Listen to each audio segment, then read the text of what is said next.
I can barely sense any Kuvaki at all. This whole area feels like a soulless husk. Looks like his appetite truly is insatiable. As if the power of that energy cannon wasn't enough. He's not seriously still getting stronger? What's his endgame here? Ah, everyone's here already. Hey, we made it. So, what's going on? We've all been on high alert since we split up a few days back, expecting Rerir to strike again. But it's like he just vanished into thin air. No one has seen him nor found any trace of his presence. That is, until this morning, when a ratnik found signs of wild hunt activity while out here on patrol. As you can see, the crystalline itself is physically intact, but the Kuvaki it contained is all but completely diminished.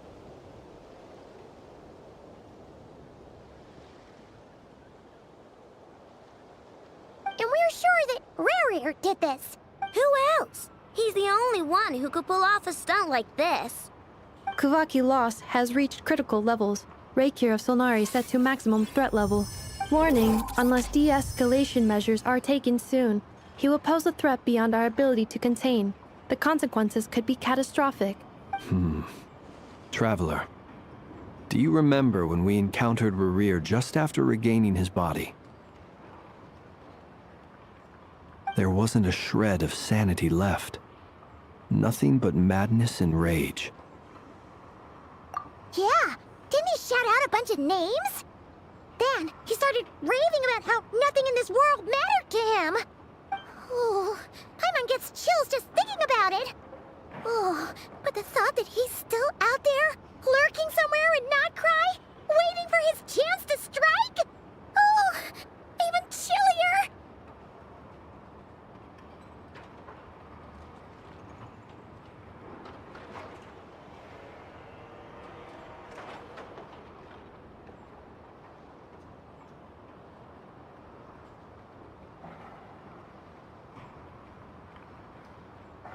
Last time we fought, we were already at a disadvantage.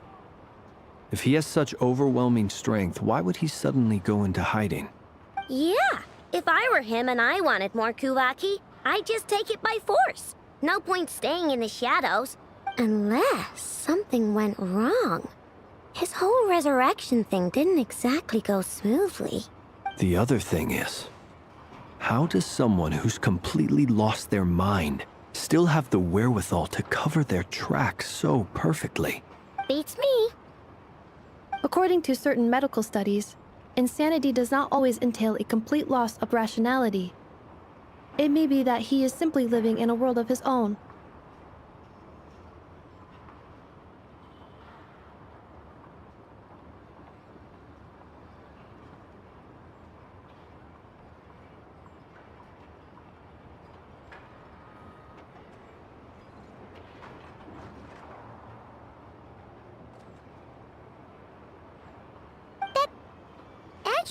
Sounds about right. He was ranting away to himself the whole time, like he had zero interest in talking to us.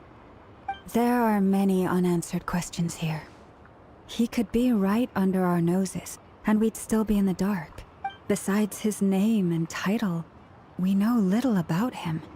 Certainly nothing about his past, or what he might be hoping to achieve. Exactly. And we wouldn't even know where to begin looking. Even Boss hadn't heard of the Reikir of Solnari before all this.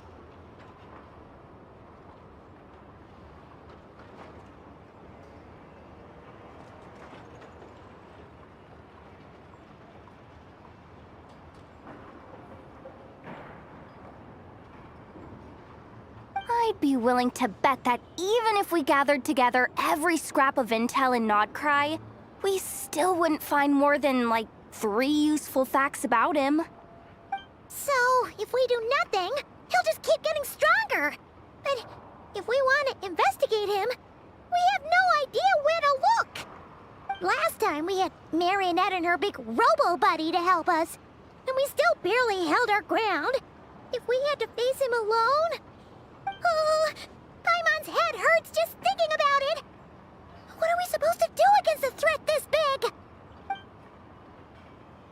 Well, I do have a little hunch about his next move. Given that he attacked the quarry, I'd say it's likely he'll target other places rich in Kuvaki.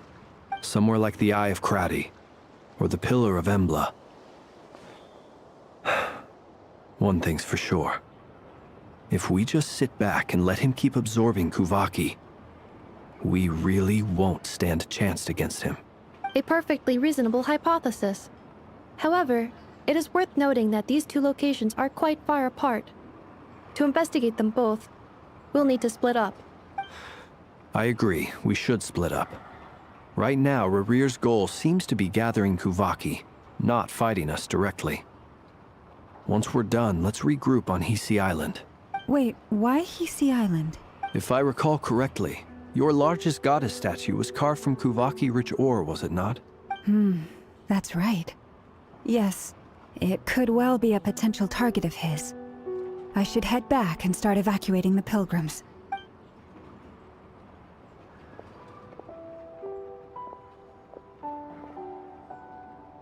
Splitting up's always gonna be risky. But I guess we don't have much choice, right? We're in a race against time here. And if we do run into Rear, what then? That's when you follow the third rule of treasure hunting. Run like the wind. Didn't you say the third rule was go with the flow?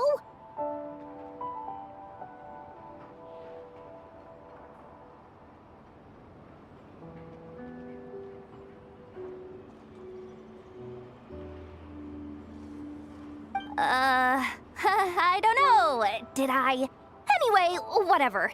In this situation, go with the flow means go find backup.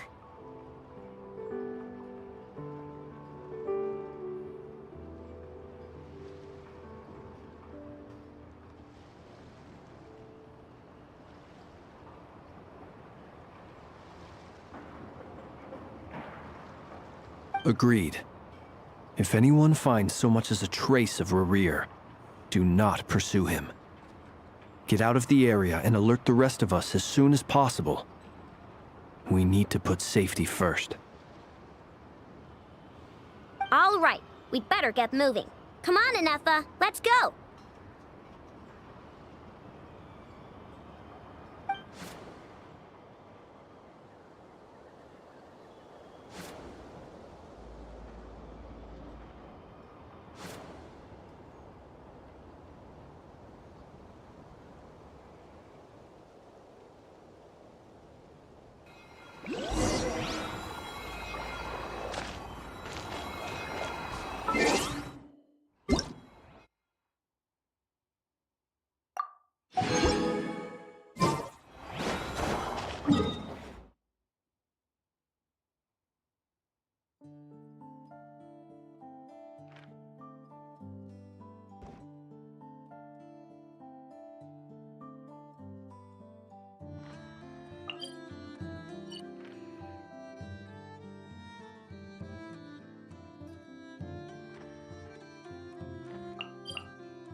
Any leads?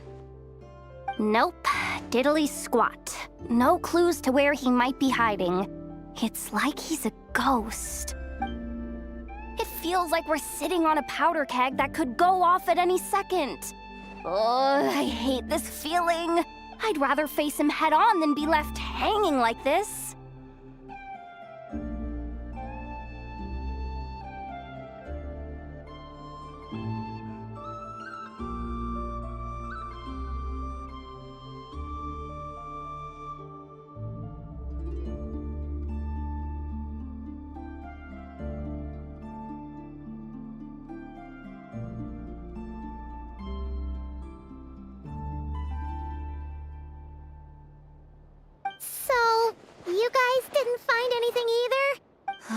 not loving the word either. How about you, Flint's? I questioned a few Ratniki and eventually narrowed my investigation down to one suspicious individual. But by the time I got to his place, he was already gone, almost as if he knew someone was on to him. Either that or he's just extremely cautious and doesn't stay in one place for long. He's been biding his time for a while now. The question is, where or what is his next target? No idea. Since regaining his body, he seems to have lost all interest in the fragment in my possession. If he did still want it, he's had plenty of chances to take it. All we can do now is hope that Ino and Anefa turn up some leads. Darn it, Rereer. If you've got the guts, come face me one-on-one! Wait, he's actually here? I didn't mean it! I swear!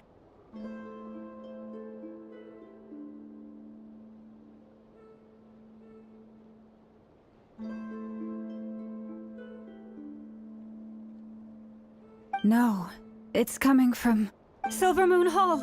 The Lady Kutar might be in danger. Let's get over there, quick!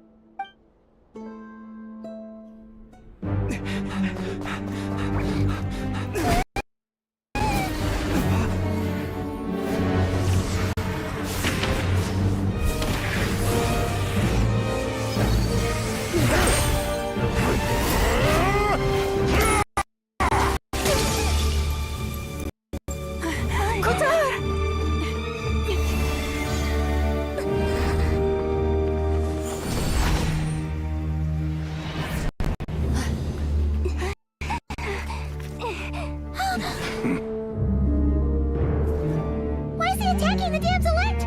What's going on? No time for questions. Stop him!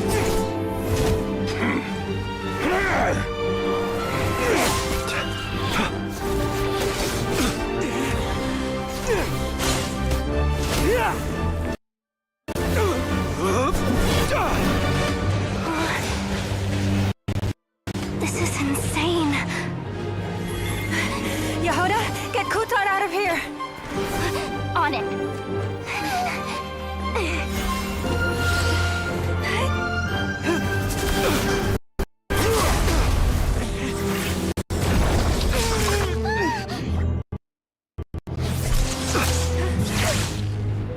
Look where your feeble light has gotten you. Now you shall plunge into darkness. Felindus, soon I will find a way. Watch out!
That was too close!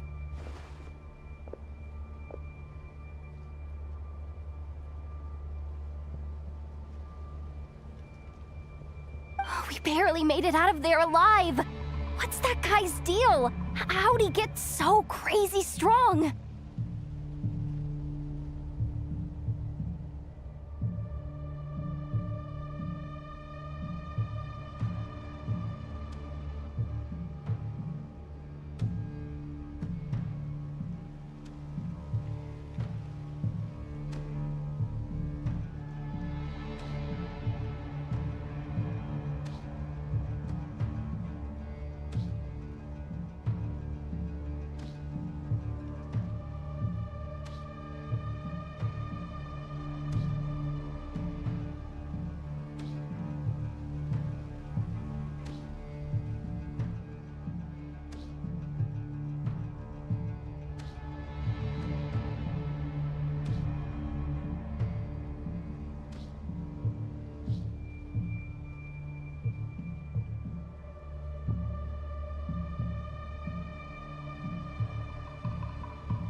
He's a threat to this entire nation.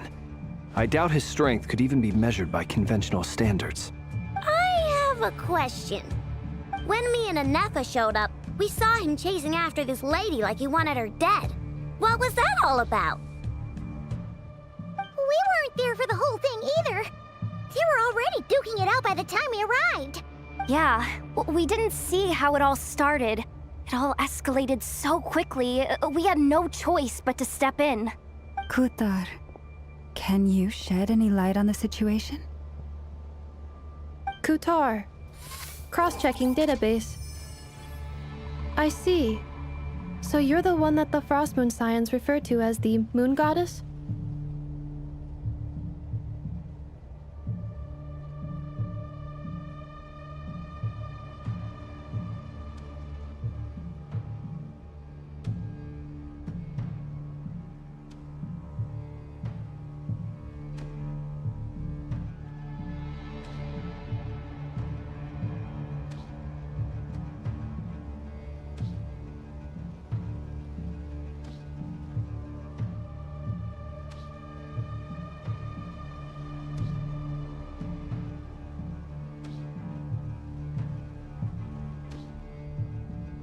Wait, she's the moon goddess?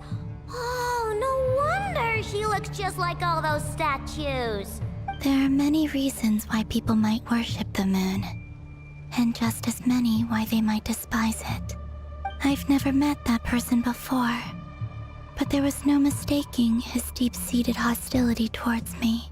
Why he holds me in such contempt, I cannot say. But since he hunts the power of the moon, it's no surprise that I am a target.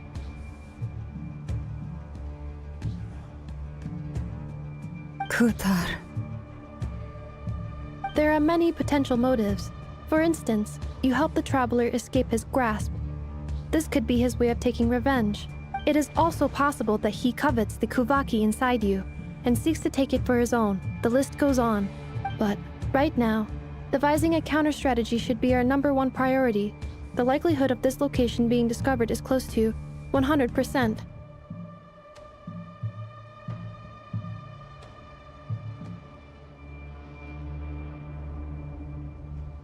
A counter strategy?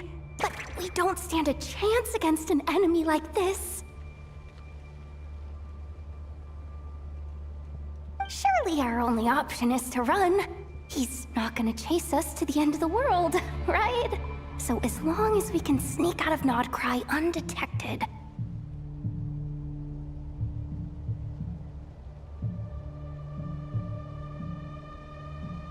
No, I can't say that. Come on, Yehoda. This is serious stuff. You can't suggest we all just chicken out. Running is our only option.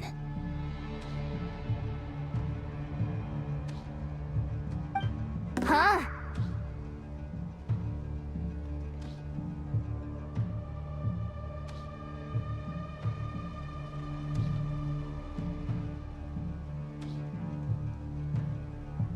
You seem surprised, but what other choice do we have? We are facing an enemy we cannot possibly defeat in battle.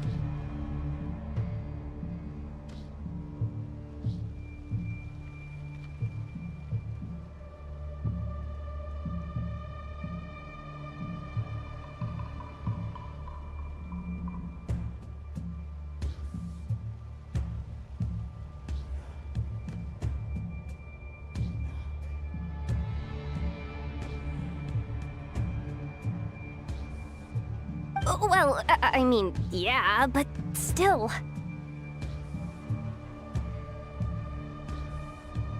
It's not too late. I can distract him, so you have plenty of time to make your escape. Wait, what? You're gonna act as bait?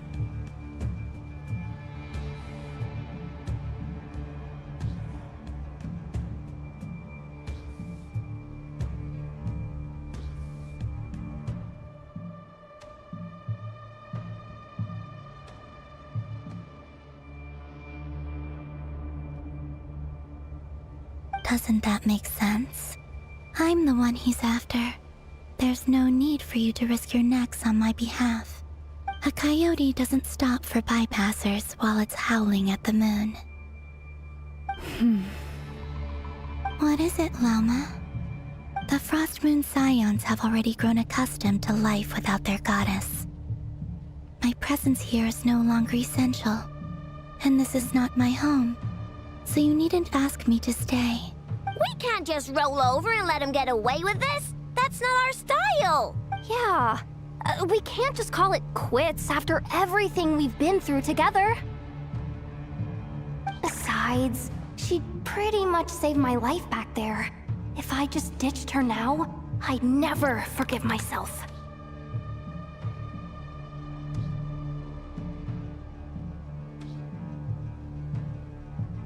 We can't overlook that you have saved our lives multiple times now. To talk of returning the favor would be a little crass for my liking. But suffice to say that we are friends, and friends look out for one another.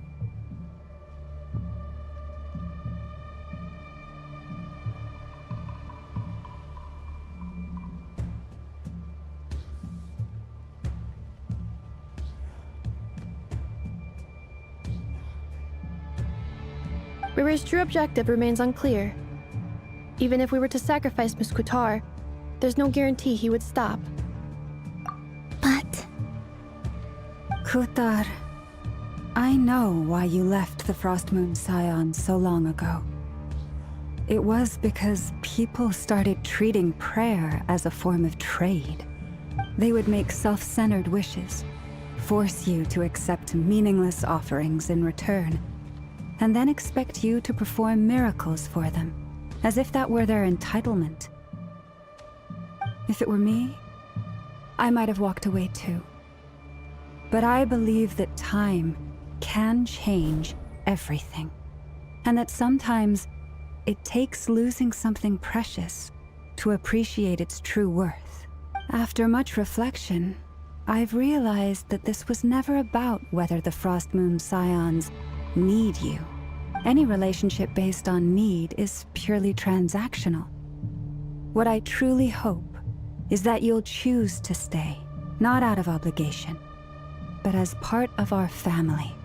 You were born here, and now you've returned. Who knows?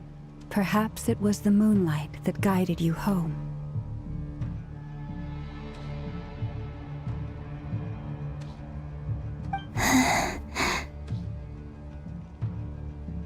thank you, Lauma. But my power is on the wane. I'm afraid I will be of little use to you now.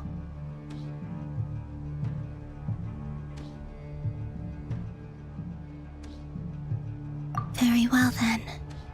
I'll do as you say. Both times you saved us, we were transported across great distances in an instant. Is that one of your powers as the Moon Goddess? It is, but I find it very draining. I barely managed to pull it off just now. and it will be some time before I'm strong enough to do so again.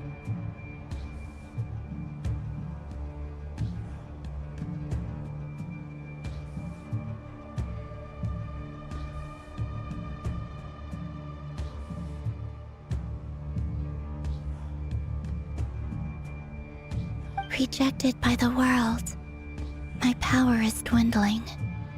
Like a lake cut off from its source, slowly shrinking away. Now, it has almost run dry.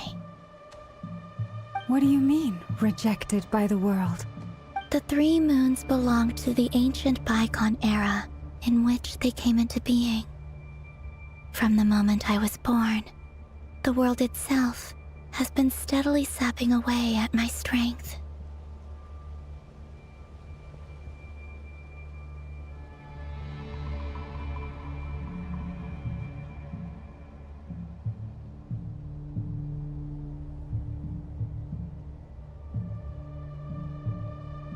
The 3 moons are not one and the same.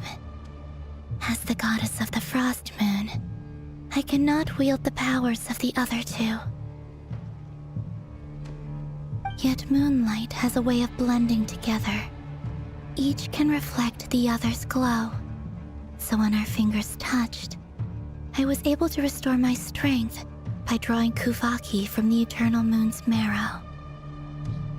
But this method of recovery is painfully slow. If only we could find the...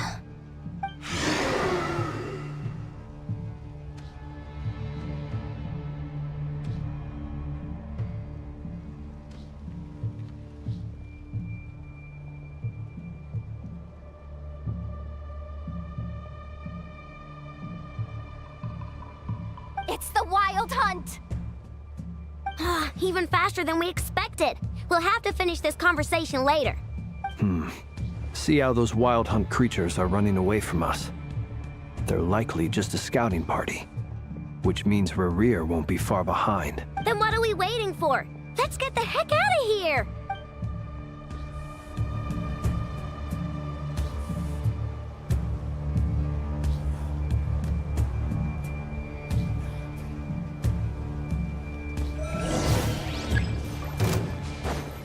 Leave this place.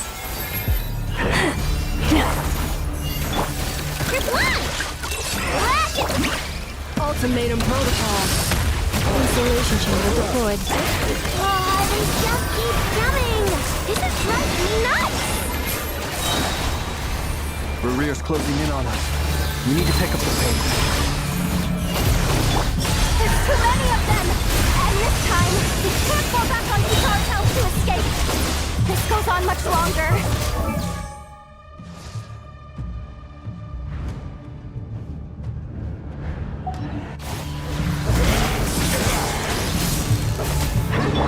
Being done! Water bomb! Cleanup sequence initiated. Preparing for dust up. Lush as the moonlight. For the everlasting forest.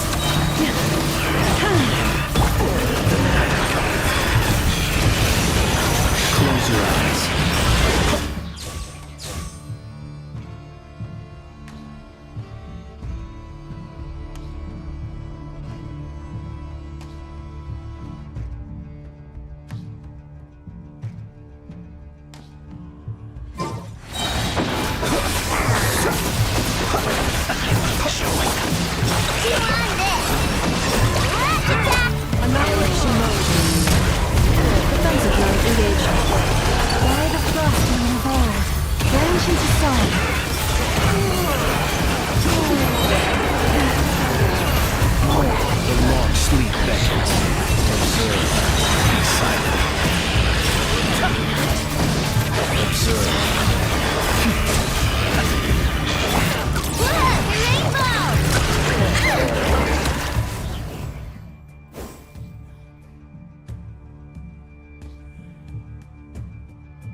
What's the matter? Bit off more than you could chew?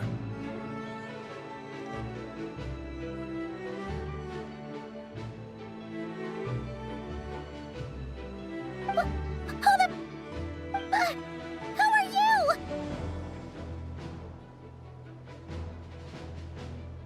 Uncle Varka! You're back from Amsvartnir?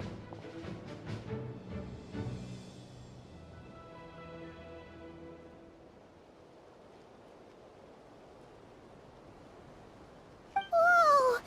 You're Varka? Grand Master of the Knights of Favonius? We could save the intros for later. Right now, let's get you all out of this hellhole. Follow me. I know somewhere you'll be safe. Oh, is that where I think it is? That's the one. Come on, move! There's no time to waste.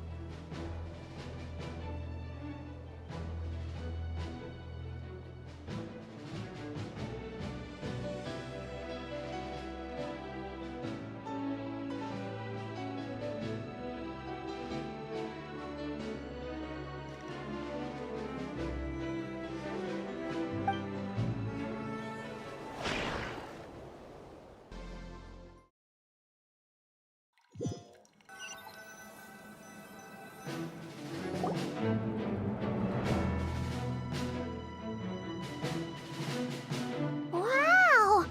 Where are we? This is so well hidden.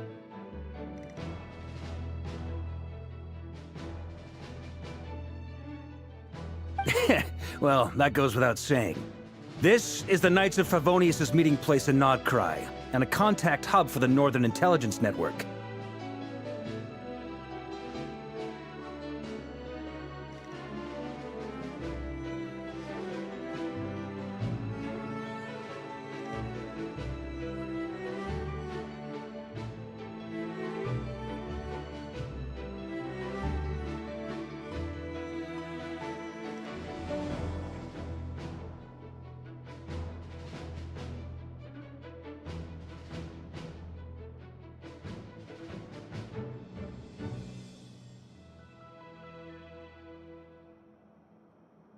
AKA the black market of intel. No matter what faction you're with, it's the place to buy and sell information. Their headquarters are in Nodcry, but they've got contacts in every nation. As an expeditionary force on foreign soil, working with them has offered us the most effective way of getting our hands on reliable local intel. This is where we meet, so naturally, it's secure. Anyway, where were we? Folks from Nodcry should be pretty familiar with me by now. But I believe this is the first time we've met. Allow me to introduce myself. I am Varka, Knight of Boreas, and Grand Master of the Knights of Favonius.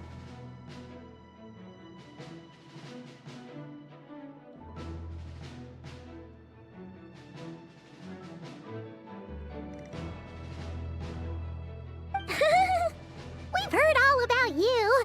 This meeting's been a long time coming. You look way younger than Paimon expected, but you definitely have that Grand Master vibe.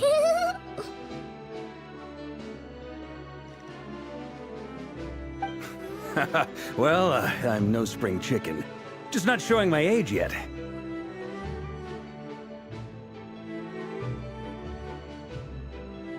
Definitely feeling some of that back pain today, though.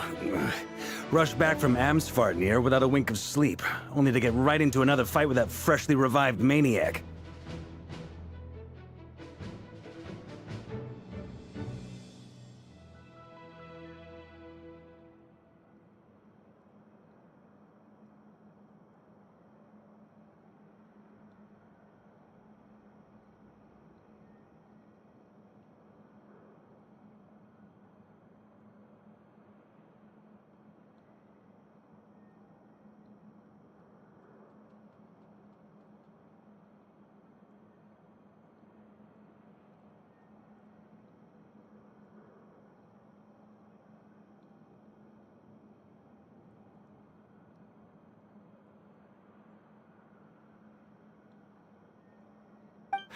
Another?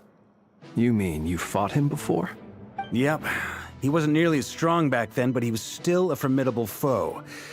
I brought some of the knights along to give him a little surprise, but he saw us coming from a mile off. My squad took heavy injuries, and I barely made it out alive myself. We knew it might have been our last chance, so we staked everything on it. But still, it wasn't enough to stop him. I tried tracking him down afterwards, but he didn't leave a trace. Even in his unhinged mental state, he's as cautious as any trained operative. So, I decided to come find you. And as luck would have it, turned up to find you being ambushed by the Wild Hunt. The rest, you already know. Is that why he's been frantically absorbing Kuvaki these past few days? Because he sees you as a threat?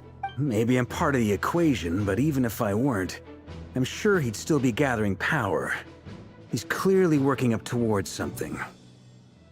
Note to self, Uncle Varka's strength rating officially upgraded. Guess it's my turn to ask questions now. So, what exactly has been happening in Nodcry? Why is the Wild Hunt returned in humanoid form? And why is it after you? That's a long story, but I'll try to make it quick.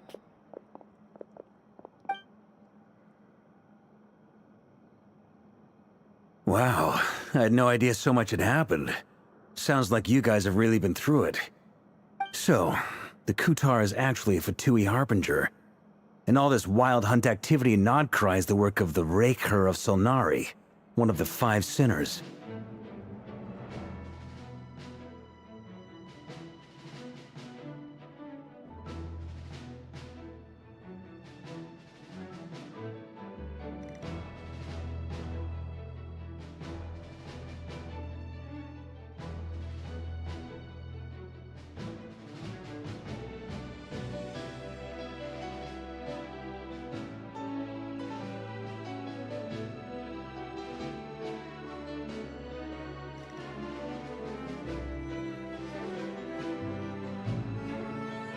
That's a lot to take in. Need some time to wrap my head around it all. I'm truly sorry, Mr. Varka. You stood with us against the Wild Hunt and did everything you could to stop it from escalating into a full-blown catastrophe. And then, the one time you're away, it all comes to a head and all your hard work gets undone.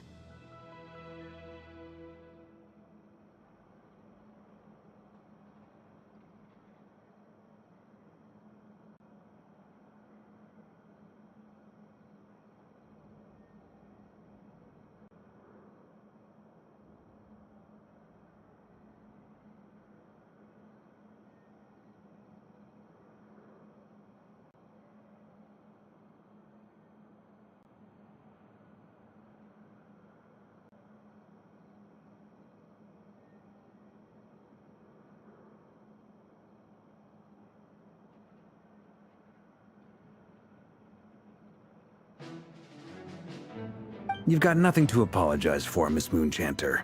You can plan 100 steps ahead and still slip up. That's just life. No one knows what tomorrow holds. You can't predict which way the wind will blow next. And, to be perfectly honest, I can't say I'm surprised. For all the times we've defeated the Wild Hunt in the past, we've never been able to completely wipe it out. Turns out, we were just delaying the inevitable. But now that a new variable has come into play, fate may well take a different course.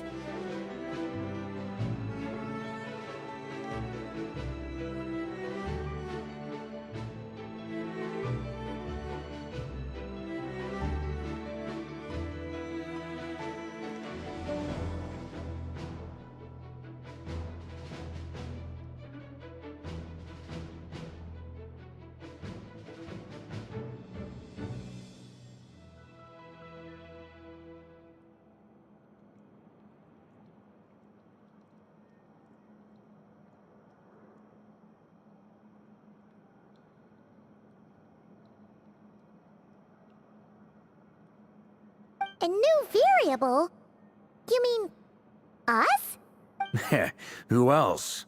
And in a strange way, I think his resurgence might not be an entirely bad thing. The Wild Hunt is like an unrelenting force of nature, but Rerir is an individual with an agenda. He's gotta have a weak spot somewhere.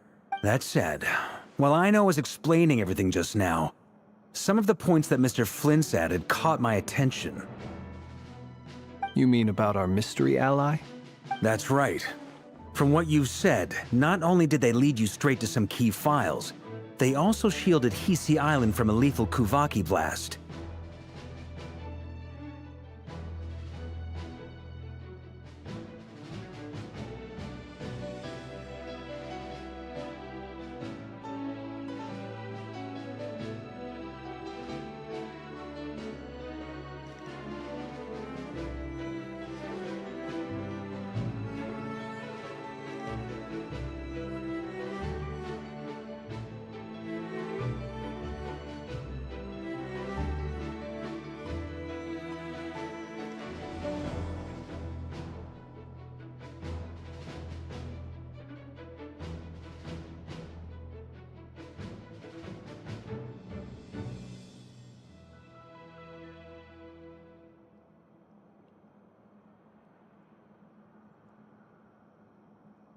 I don't know who or what could pull something like that off.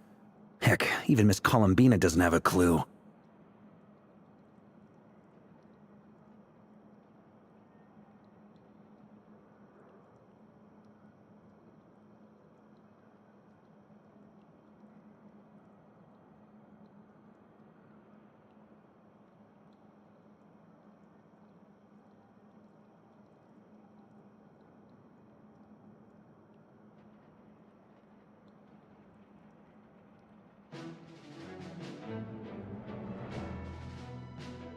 I hadn't heard the story about those files. Would you mind repeating their titles for me? Wild Hunt Phenomena Log, a Nodcryan Ratnik's Field Journal, and Kuvaki Survey Log. Oh. No. Still doesn't ring a bell. Another dead end.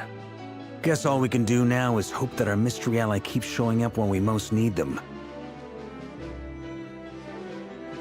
Still, it's safest to assume they won't be intervening again. From here on out, we'll have to resolve this crisis by ourselves. Your intel also explains something else I've been wondering about. The reason I led my team to Amsfardnir was because we'd had reports about a possible source of the Wild Hunt showing up there. But once we looked into it, it turned out to be a red herring. I don't know who was behind it, but clearly, it served its purpose. I doubt it's by chance that he happened to make his comeback while my attention was diverted. And from everything you've told me, it sounds like his scheming began well before his return. So maybe luring me away was all a part of his plan. But is it even possible that he orchestrated all of this by himself? The Moon Maiden and the Raker of Solnari, Nodcry of all places. The way everything is unfolding, it can't be a coincidence. So, what do we do now? Got any ideas? Right now, we've got at least 3 things to consider. Let's go through them one by one. First, we need to figure out how to take down Rerir. If we can't beat him in a straight-up fight, the rest won't even matter. To my knowledge, the bulk of Nodcry's fighting force is already gathered here. But even with everyone united, we're still no match for Rerir in his current state, let alone with his power still growing.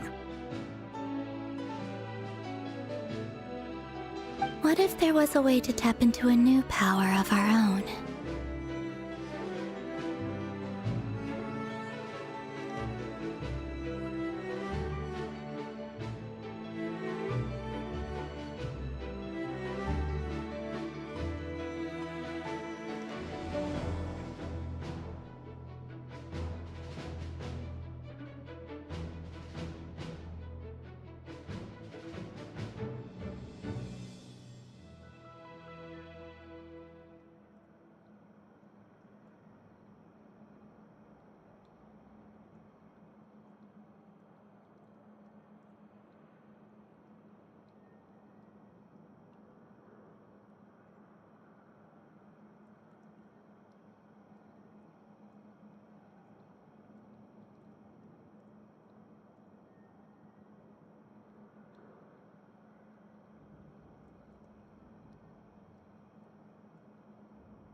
How so?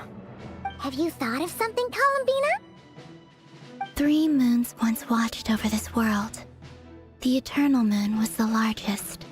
The frost moon was the brightest. And the iridescent moon was the most mysterious. They say that back then, the 3 moon goddesses wielded immense power, enough to shape the workings of the world itself. I now bear the frost moon's power, and the eternal moon's marrow resides within the traveler. Hold on. Are you suggesting...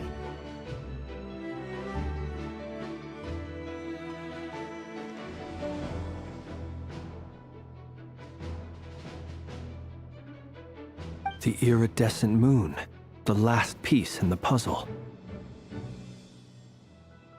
That's right.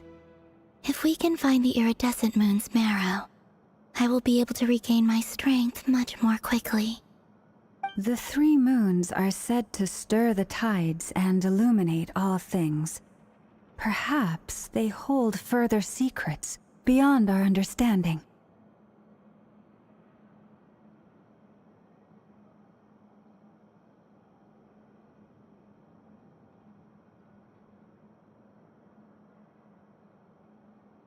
According to my analysis, this solution is feasible. However, it is subject to one major condition. How do we locate the iridescent moon's marrow?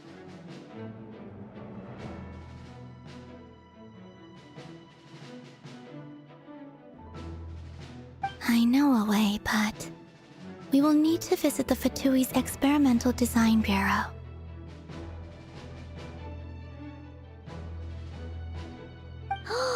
The Experimental Design Bureau? Are you saying we need to involve Marionette? Yes, I must speak with Sandrone. It's a long way from here to the Experimental Design Bureau. There's a high chance you'll be spotted. You shouldn't go alone. Then that's settled. Next up, our second priority. Somehow, we need to figure out Rarir's end goal. As you saw for yourselves, when he was still in his wild hunt form, everything he did was for the sake of recovering his body and resurrecting himself. His first act since then, after laying low for a while, was to try and assassinate this young lady. People's obsessions often reveal their greatest vulnerabilities. There must be a reason why he despises the moon so deeply. Perhaps it sheds some light on his title, the Raker of Solnari.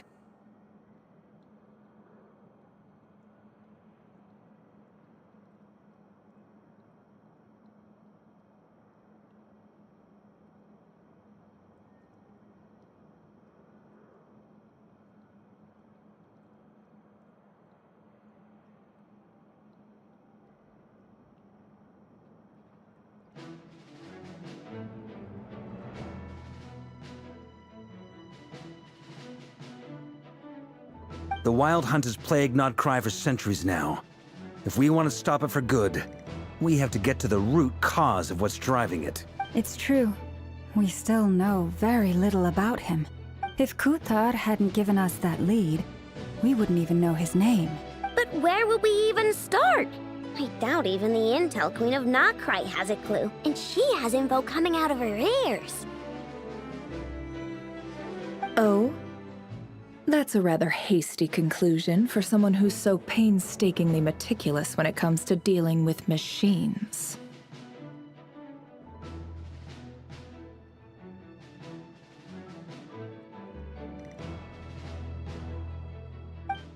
Ah, she heard me.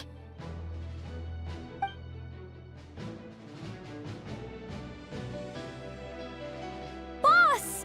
What are you doing here? I'm now asking myself the same question.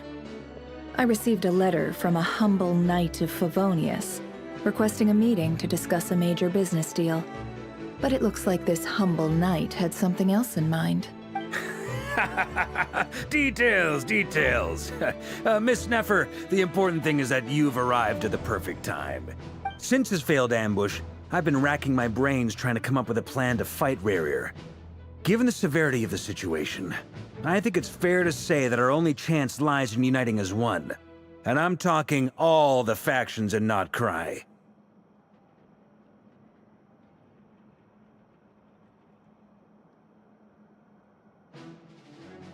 We can't do this without the Curatorium, but I knew it'd be a tough job to win you over. So, I took the liberty of reaching out for a little chat. Wait a sec. How did you even hear about this place, Nefer? Didn't you say this is meant to be the Knights of Favonius' meeting spot? And a contact hub for the Northern Intelligence Network? And isn't it supposed to be super hidden? You really think he could have gotten settled in Nodcry without my help? Besides, I'm the one running this gig. Of course I know where the meeting place is.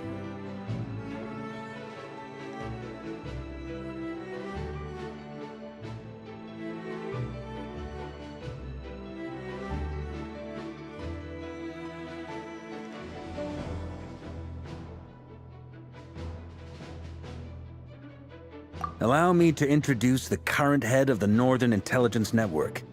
If it's intel you're after, she's your woman. Pretty much seen and heard it all.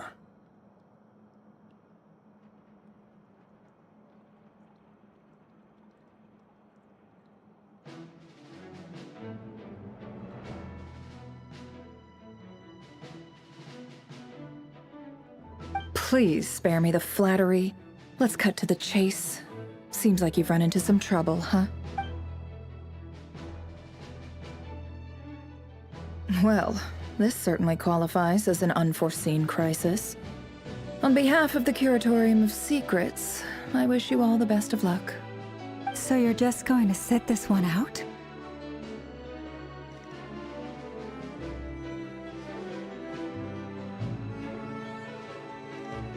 Why should I get involved? What could possibly be in it for me? What if we told you we can't do this without you?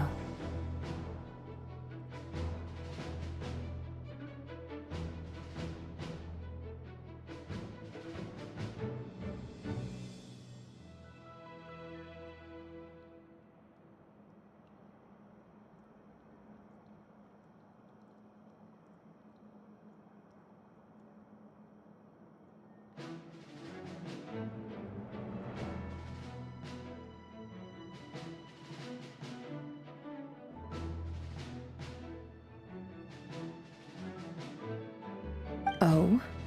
Then I'd say, you'd better make it worth my while. I don't work for free. I can't put a price on something like this. It's just not in my nature. But then again, you and I have always been polar opposites in this regard. So I can't exactly say I didn't see this coming. If you insist on compensation, I will pay you. Consider this a formal commission. Sound fair? You just don't give up, do you? Too bad. I know you well enough to know you can't afford my prices. The riskier the job, the more it'll cost. And a Moonchanter's stipend isn't exactly generous. Unless you're planning to start passing the donation box around among the faithful.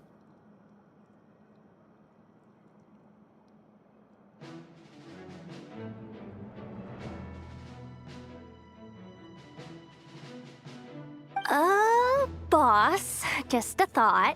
If they come up short, maybe you can take the difference out of my next few paychecks. Things got really dangerous during the fight with Rerir. If this girl hadn't saved me, I'd be ley line fodder by now. I'd be gone for good, boss.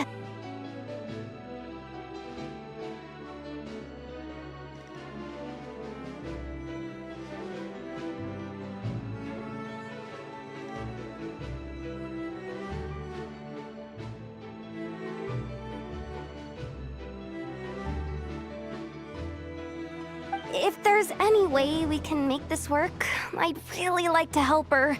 Please? I'm begging you. This is why I'm always telling you never accept favors. They are the hardest debts to repay. You have to be careful who you get involved with, or you invite all kinds of misfortune. Very well. Yehoda, I will help. But just this once. Don't count on this happening again.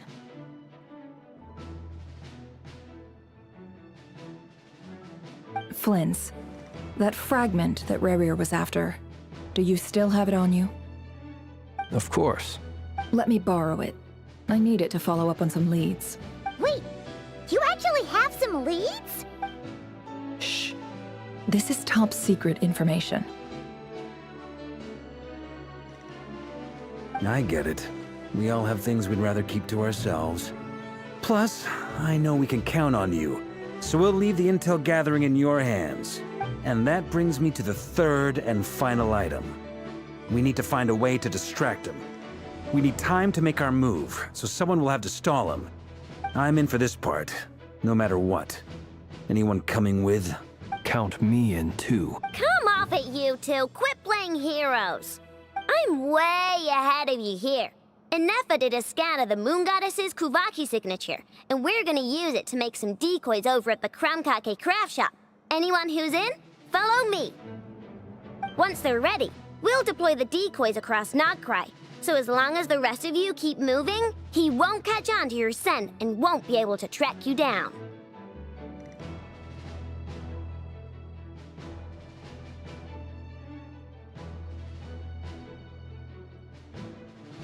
I like it. Genius idea. No biggie. All right then, we'll split into 3 teams. Once your team has finished their mission, return here and wait for the others. Dismissed!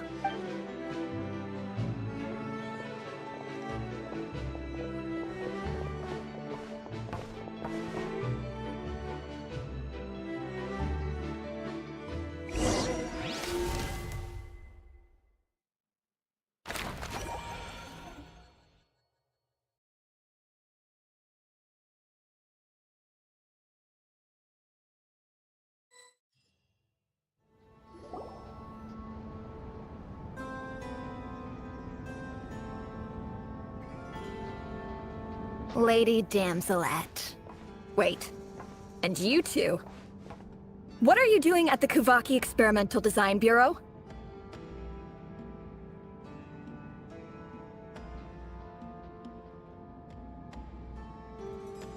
We've been doing our best to mind our own business lately. But if you're just gonna waltz up here like this, you're seriously pressing your luck.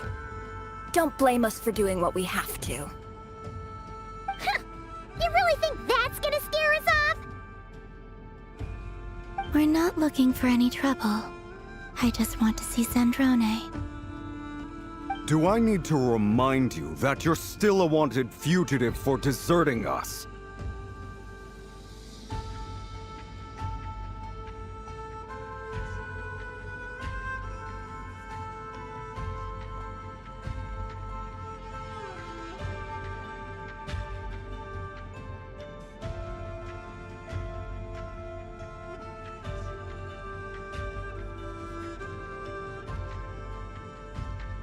Out of consideration for our former ties and the crisis we're all up against, we'll let you leave in one piece. But don't even think about trying to get inside. Let them in.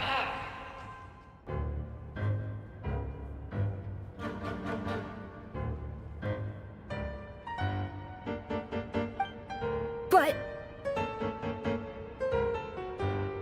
Are you going to make me repeat that? no, my lady.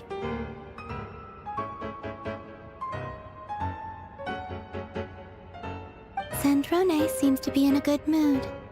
Must be maintenance day.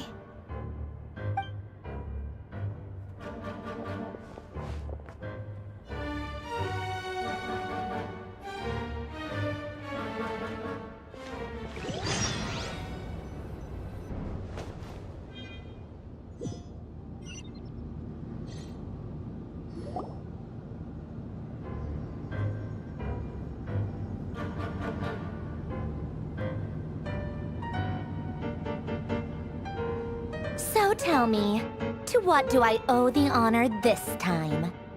Actually, before you answer that, just so we're clear, We're not colleagues anymore, Columbina.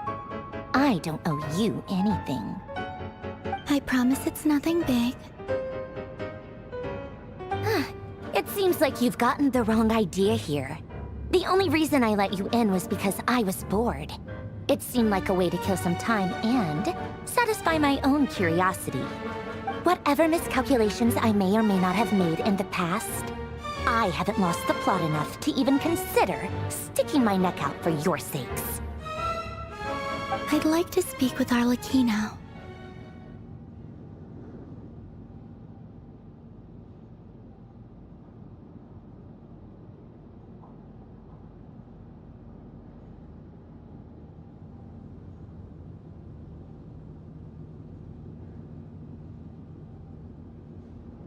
What? Huh? You mean the knave? I'd like to speak with Arlecchino. Is she in Nodcry? No, she's not. Once the work on this facility was completed, she went back with the Rooster and Regrator. The only ones in Nodcry are me and... What is it you need to speak to her about anyway?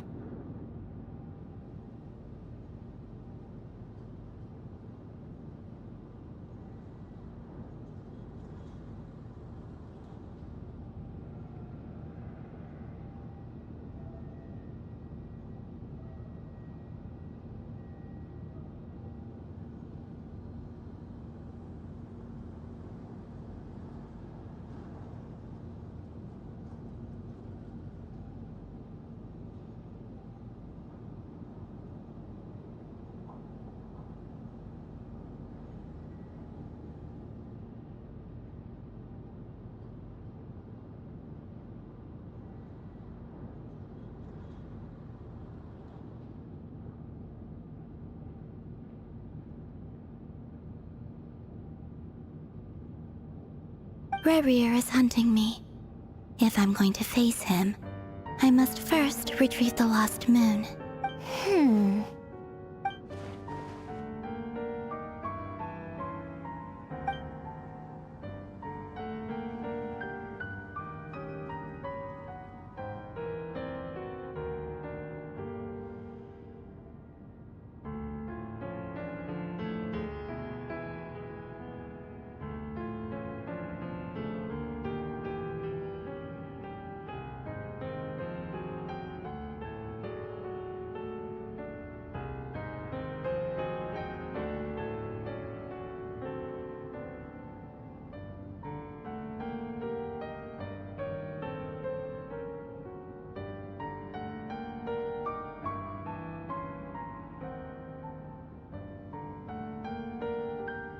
Is that a no, then?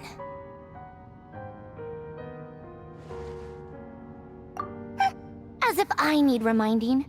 I was this close to settling things with him before someone decided to whisk me away to their weird little garden. Have you held any tea parties lately? Tea parties? Yeah, obviously. You don't seriously think we'd pack it all in just because you aren't here. If anything, they've been more eventful than ever. Just me, Arlecchino, and a bunch of insolent and sensitive guests who won't stop asking where you've gone. Oh, they've been a real joy. I bet you served them the worst tea you have. Just like you used to do to me when I upset you. Who cares about how good the tea is when there's no one around to drink it? I keep losing people. First Rosaline, now you. I'm running out of people who can make me laugh. Honestly, what could be more ridiculous than a multi-centenarian goddess who's only ever had the plain herbal tea she received as offerings?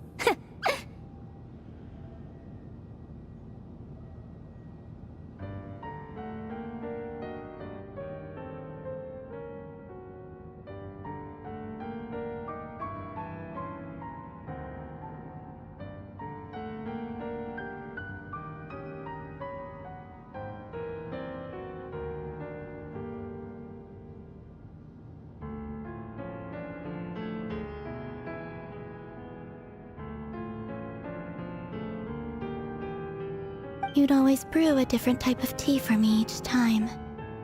Was it really just to see how I'd react?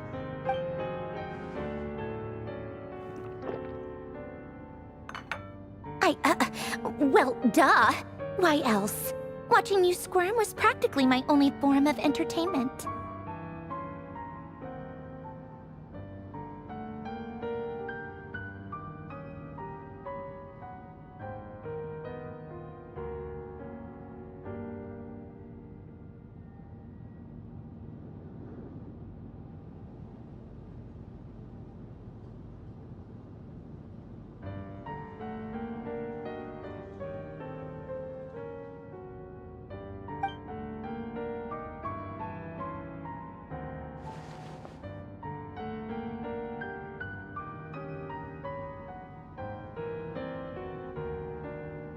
Oh, yeah.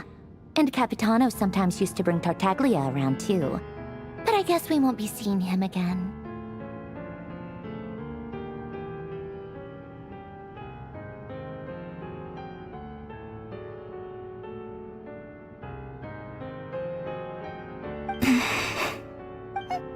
Well, I guess we are overdue for a get-together. Polonia! Have Febronia pass a message to Arlecchino for me. It's time for tea. Will suffice. Pass along a message for me, too, if you would. My body cannot contain the marrow of 2 moons, so I'll be leaving one of them in her care. Excuse me? Who said you were on the guest list? If my tea meant that much to you, maybe quitting the Fatui wasn't your brightest move. Back when you were under the Tsaritsa's protection, no one would have dared come at you so openly. But that protection didn't come for free. In fact, I paid dearly for it. At the end of the day, it was just another transaction. I just got tired, that's all. I never wanted any part in their grand ambitions, and I've had enough of being treated like a bottomless supply of power.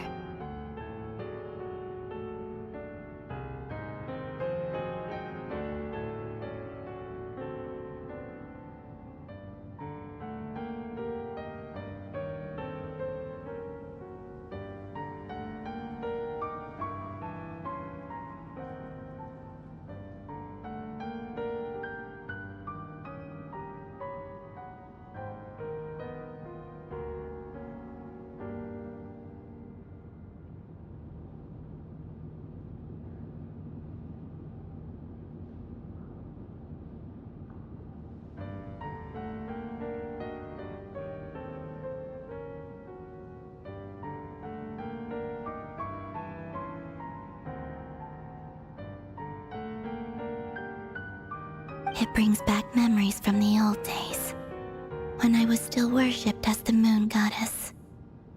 Centuries on, it may be a different group of people, but I see the same greed in their eyes.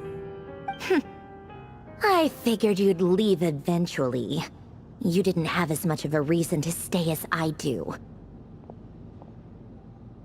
The Tsaritsa gave you shelter and protection, but that was it. Nothing more, nothing less. Meanwhile, the Fatui demanded everything from you in return, until it was more than you could bear.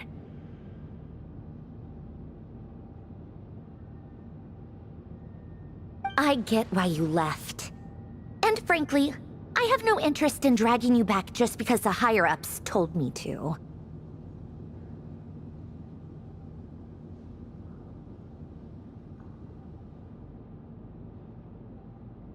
But if you keep hanging around with this riffraff, the next time we cross paths, we might be enemies for real.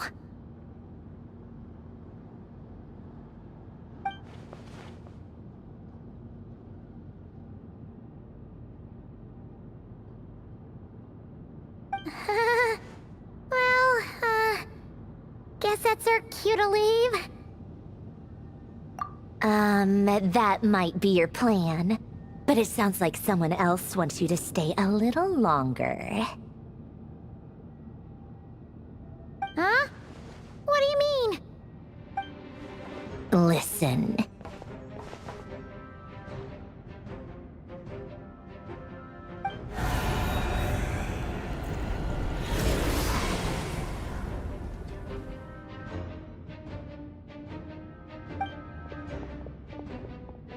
My lady, it's the Wild Hunt. A horde of monsters is headed straight for the facility. Ugh, another uninvited guest trying to crash my tea party. Clear the area! I'll handle this.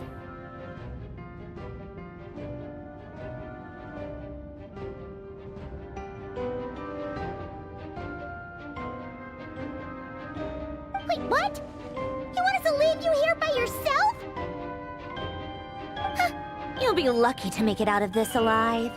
You really think you can afford to worry about me? Go on, get out of here. You may have stopped Polonia from crushing him last time, but I've made sure that won't happen again. The entire Experimental Design Bureau is rigged for war. Stay and watch if you want, but it'll be at your own risk. You're not flagged as friendlies in the weapons system. Don't tell me what to do! Look, if you're leaving, make it quick. Or you'll just get in my way. There's a secret passage on the second floor. It'll take you right to the plains out back.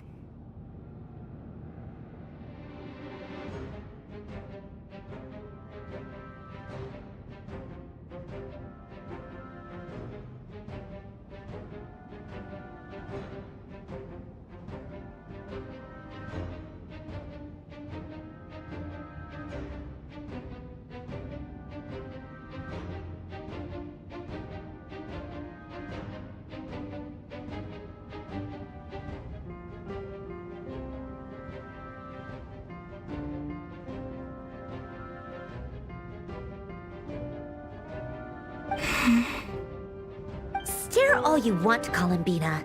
You're not getting another invitation to my tea party. I know. But thank you anyway, Sandrone. This is exactly why you shouldn't hang around with those people. All their melodrama and sentimental nonsense is rubbing off on you.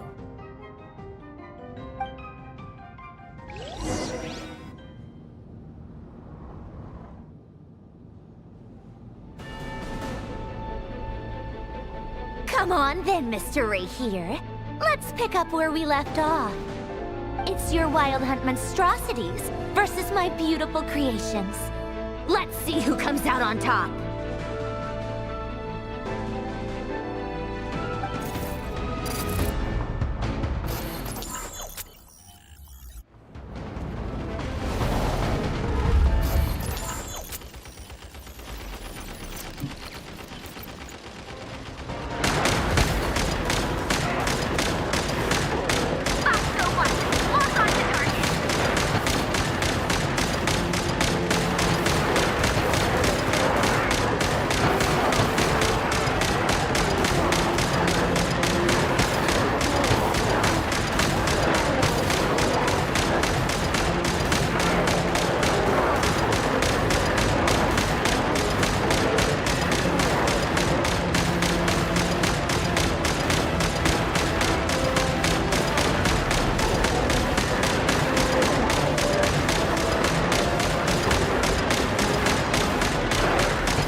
and hold the line!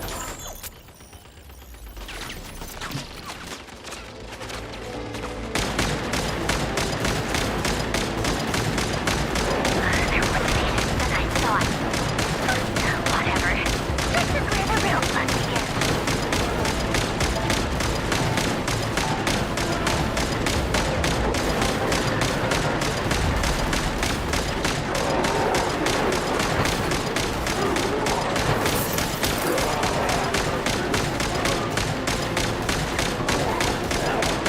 Don't worry.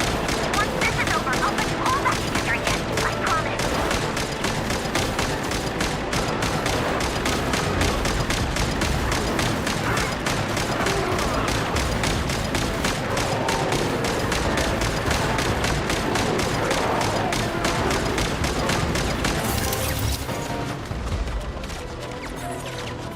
Finally, the Ranger himself.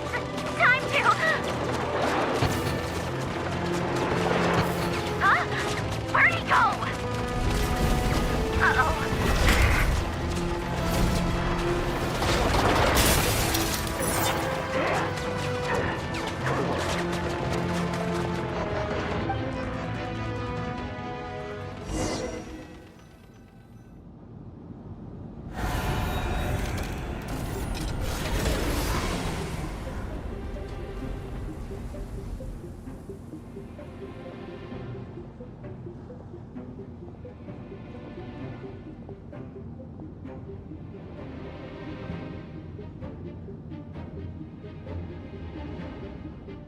Polonia, get him!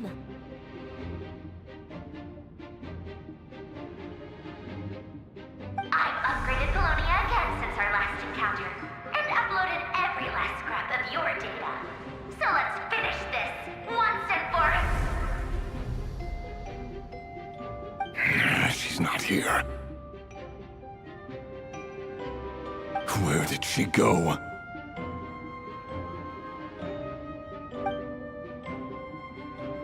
Hey!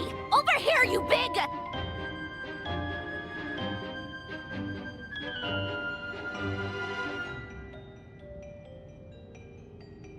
Curse it, Moon. Go. Keep searching. She cannot have gotten far.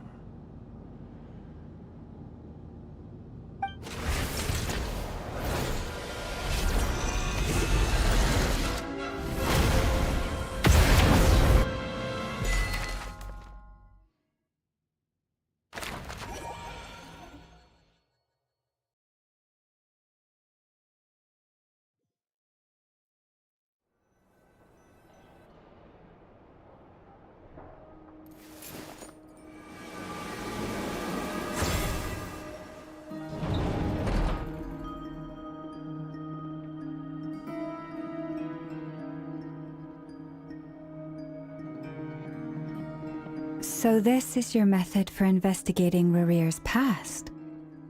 It almost looks like some kind of ceremony.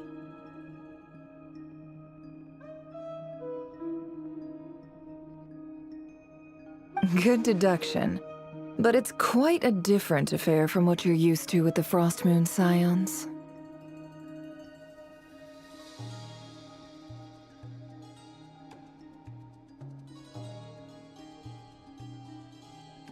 Whoa! First time I've ever been in here. Boss always said it was off limits, so I pictured some kind of creepy dungeon. But it's actually kinda nice.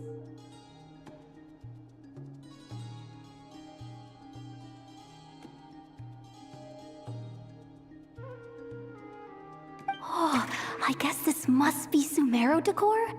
That's where Boss is from. And that nice shopkeeper who sold me my treasure compass.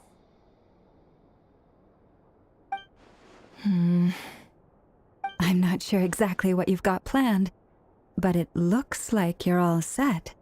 When do we begin? Whenever we wish.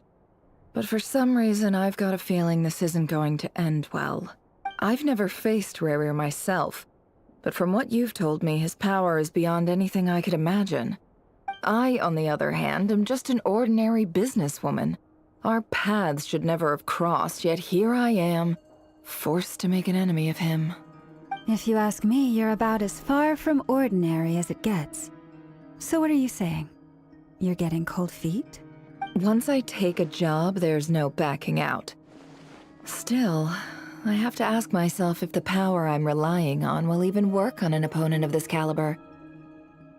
And also how to make sure I come out of this alive if things spiral out of control. Death is the one thing we can take for granted. It is the great equalizer, however fortunate or unfortunate we may otherwise be. So it's important to consider how to spend what lifespan we have left.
Come on, boss. Lighten up. Quit talking about death. It's bad luck.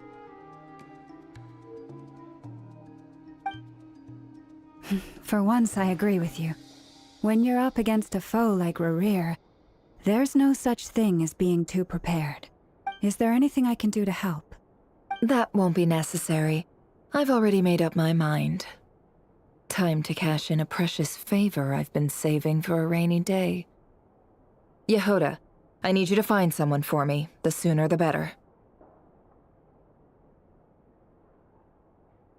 Eh? Find who? That shady merchant who sold you an overpriced treasure compass the other day.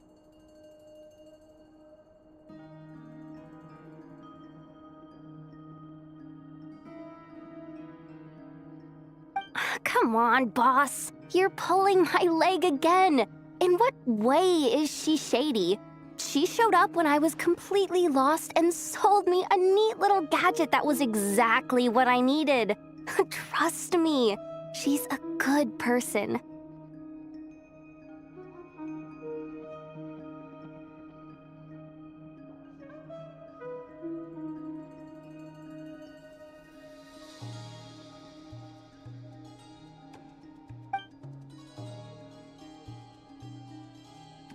Anyway, I know who you're talking about. Don't go anywhere. I'll be right back.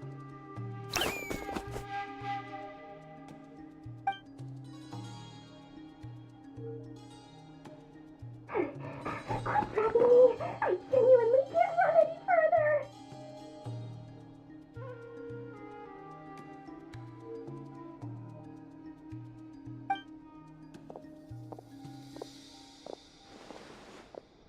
Hey, aren't you?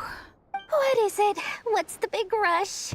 You dragged me out of a dream where I was literally swimming in Mora. I'm charging double my usual attendance fee.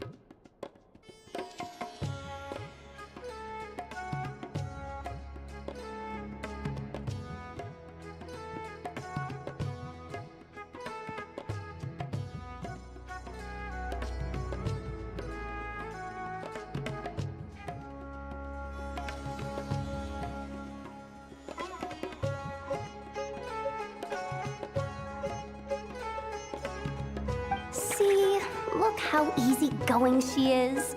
After that rude awakening, she could have completely snapped at us. But instead, she kept it together and just asked for an extra fee.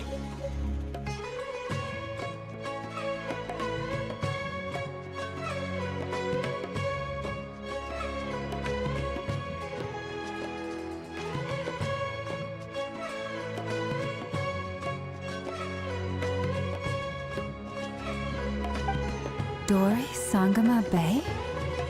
I never would have pictured you two doing business together. If you want to make it big and not cry, it's all about connections. Lady Nefer just so happens to have a lot of intel that interests me. And she also did me a big favor in the past. It was back when I first arrived in Not Cry. My trusty assistant, the genie in my lamp, had an adverse reaction to the Kuvaki and fainted.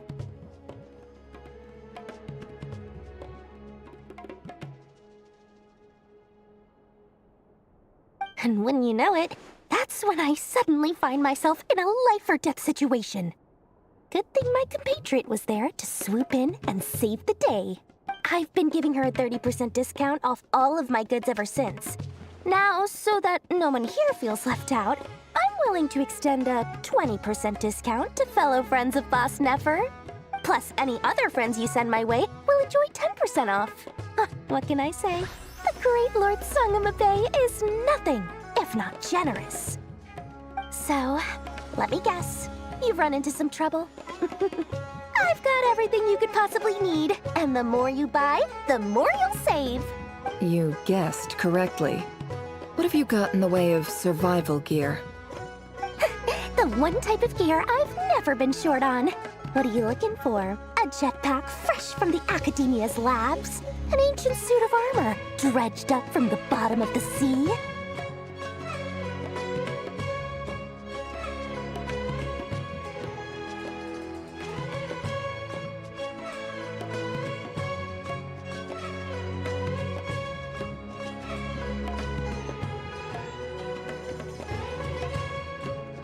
At the very least, I need to know what kind of opponent you're dealing with here. If even you're worried about staying alive, it must be pretty serious.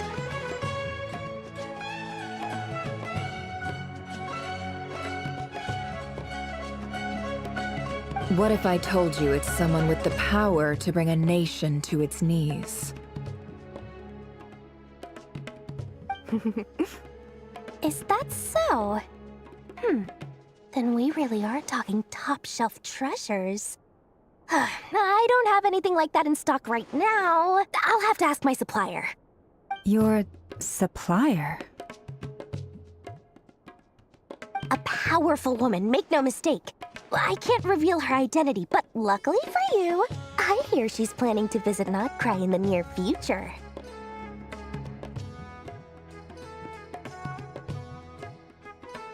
If you're willing to wait, I can ask her when she's here. Can't say exactly how long that'll be, though. Then let me put it another way. What would you do if you encountered an enemy like that? Roll over and serve yourself up on a silver platter?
not. I have a handy little trinket from one of my generous suppliers, which... Hold on. What exactly are you getting at? No, no! This is for my personal use only!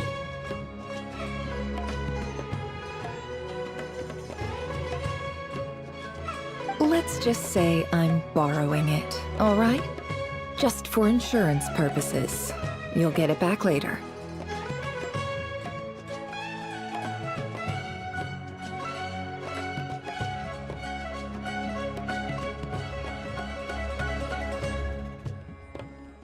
Favors are the worst kind of debt to owe, and now you've got a chance to repay one.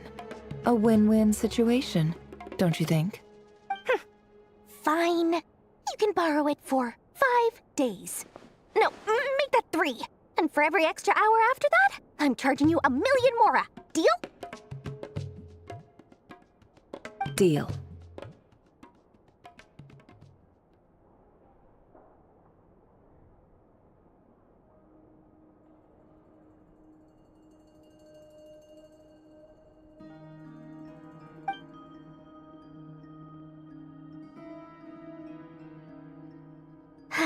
What a way to start the day.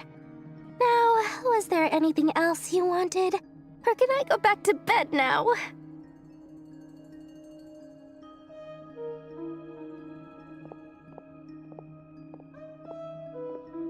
That will be all. Take care now. Don't trip up on your way back, friend. See you later! You're my favorite shopkeeper.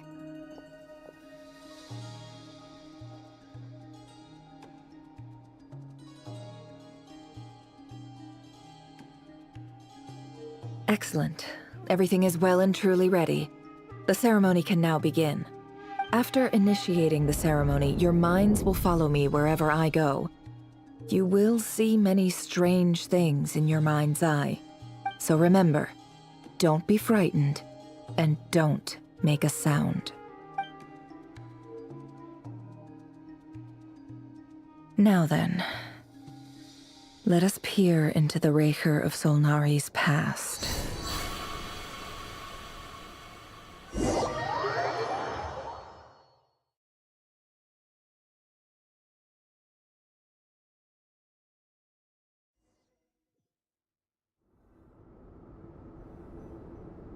I made it.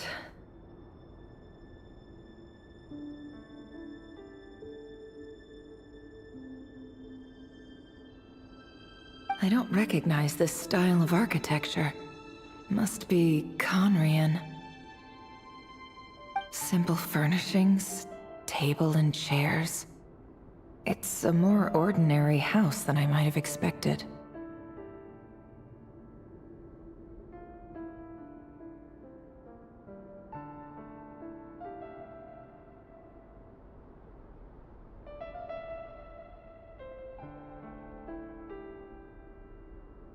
Looks like the fearsome Raker of Solnari came from surprisingly humble beginnings.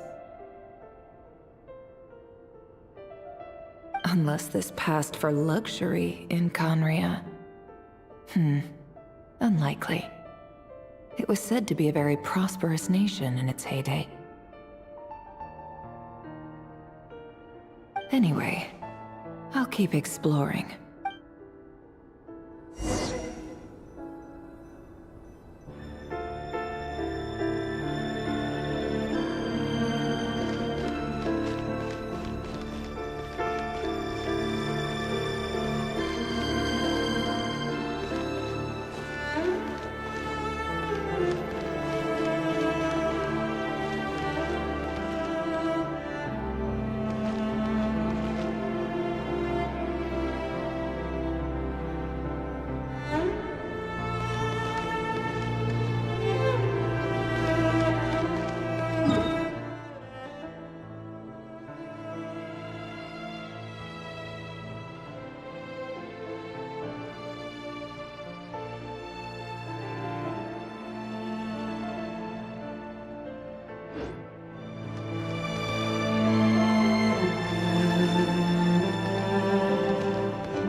Hi, River.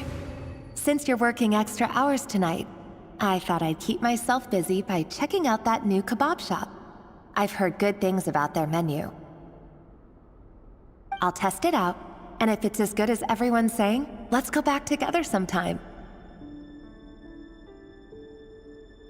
P.S. New stash from the Universitas Magistrorum. I brought some goodies home. A few teacups and a pin rack. Hope you like them. They didn't sign their name, but they must have been close. Sounds like they were living together.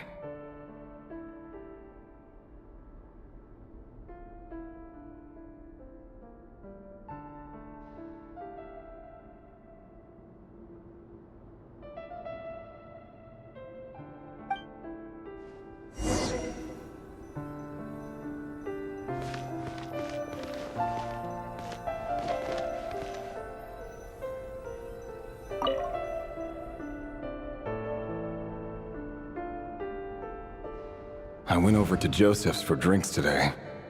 They have a fine collection, but I went alone. Felindis was tied up with something and couldn't make it. Joseph asked why I came alone, but I didn't really have an answer. He then went on to ask about other things. If you ask me, someone who asks that many personal questions is too nosy for their own good. But if he invites me again, chances are I'd still go. The Lindis. That's the same name Rerir mentioned. Grain imports keep falling. If things don't pick up, we'll soon be back to meat and mushrooms only. Honestly, I'm not a huge fan of that new type of mushroom everyone's been into lately. Didn't it start out as a lab-grown variety? I heard it's even mildly corrosive. Seriously, why would you even eat something like that? I don't care if it's an impressive feat of alchemy. That just isn't the kind of thing I like to eat. Grain has to be imported, and they're eating a diet of mostly meat and mushrooms.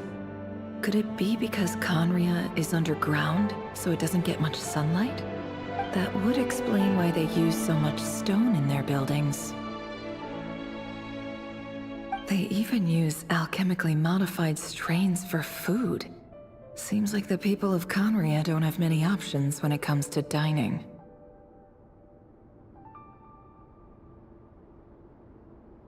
I've just about saved up enough now. Time to buy it and keep it somewhere safe. Making a big purchase. I wonder what it is.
He really is a professional. No wonder he's so good at covering his tracks.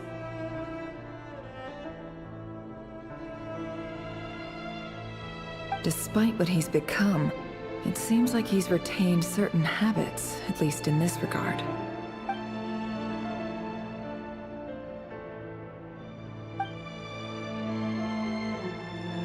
Did Rary rip it out himself?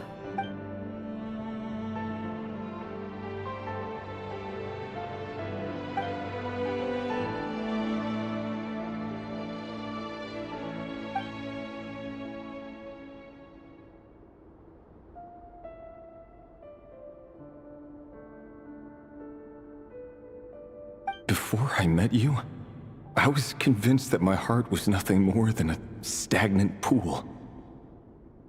The burial place of a fallen moon.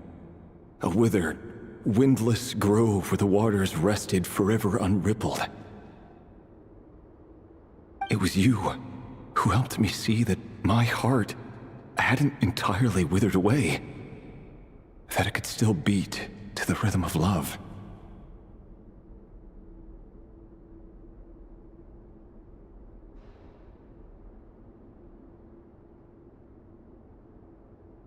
This is just trivial sentimentality from the looks of it. Why would he go to the trouble of hiding that?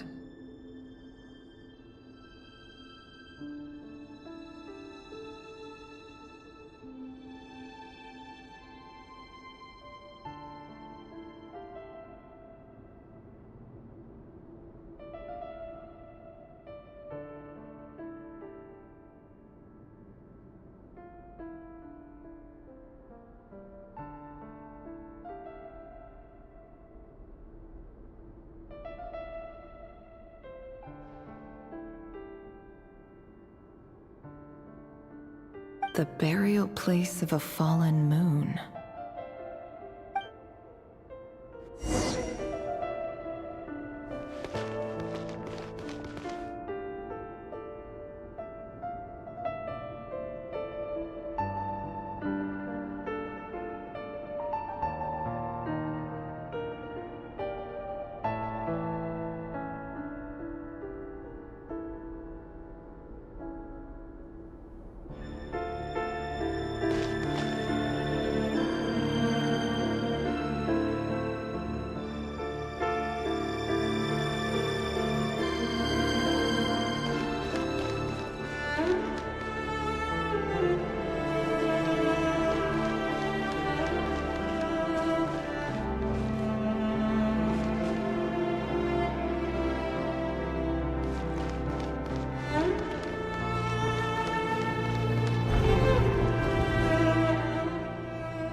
Rear, over here.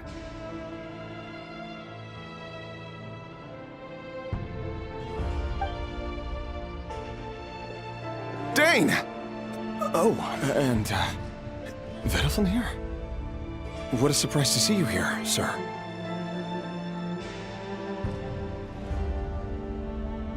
Hello there, Rerir.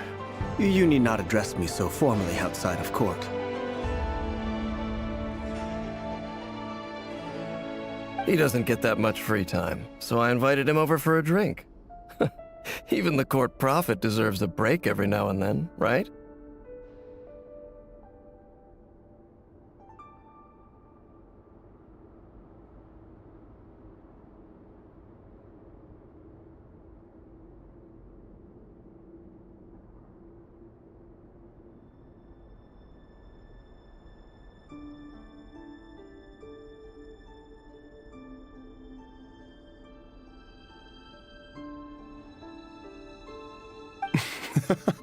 Well, I'm flattered. So, what are we discussing today?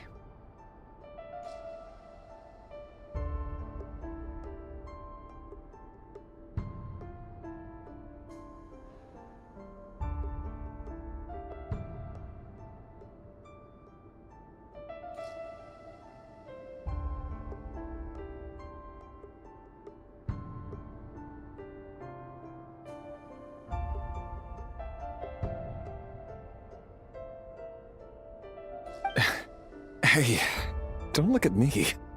As far as I see it, we don't need an excuse to have a few drinks. Come on, don't give us that. Didn't you say you were about to pop the big question? How's that coming along?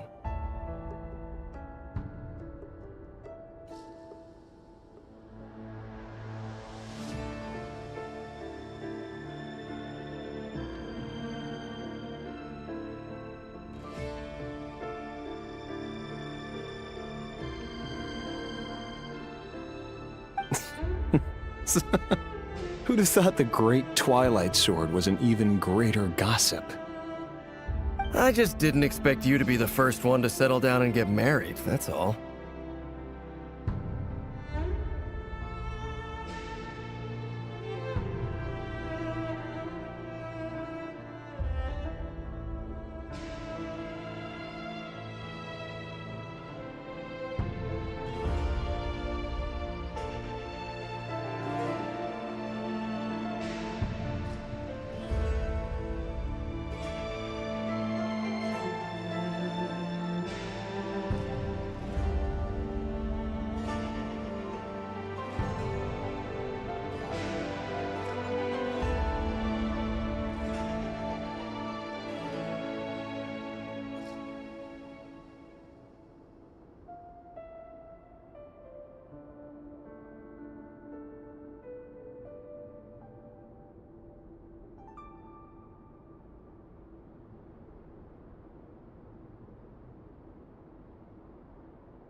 Yeah.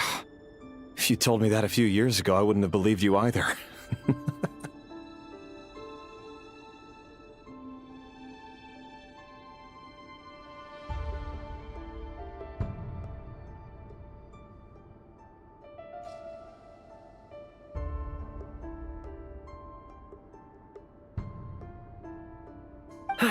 So, are you planning to come clean about your job then?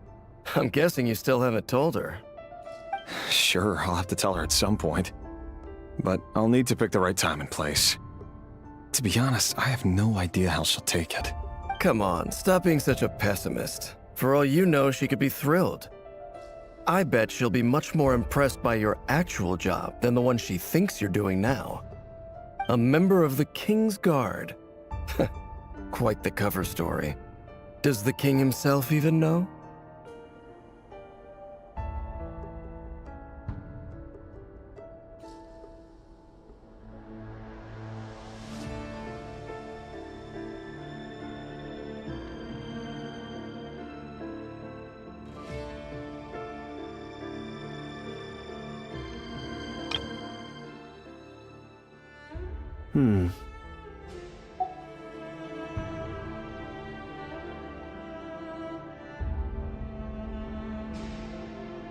Of course he does. Anyway, enough about me. How have you been? Me? Same old, same old. Nothing much to... Huh?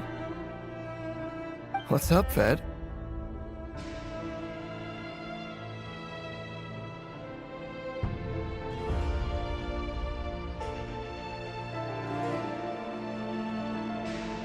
It's nothing.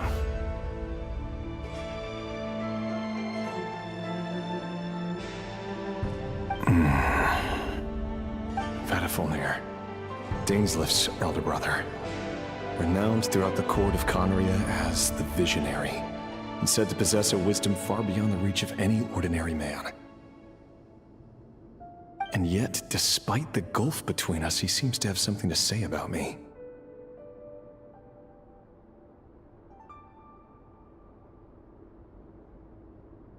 Does he even know me? Does he see me as a friend of his brother, or just another of the Vinster King's blades? Why did he react so strongly? Was it really to do with what we were talking about? Brown, curly hair and brooding blue eyes.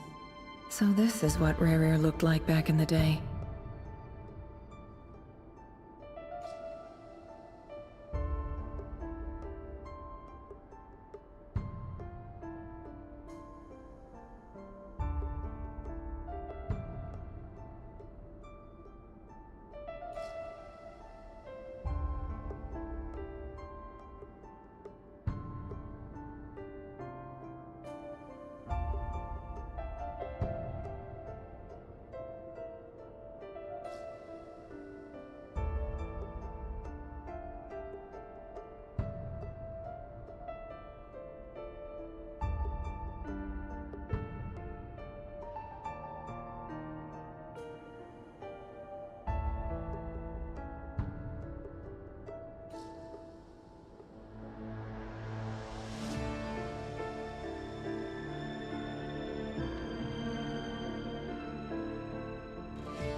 Perfectly normal. No different from anyone else. As frightening as this monster is in the present, there's something even more unsettling about seeing the human he used to be.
Felindus?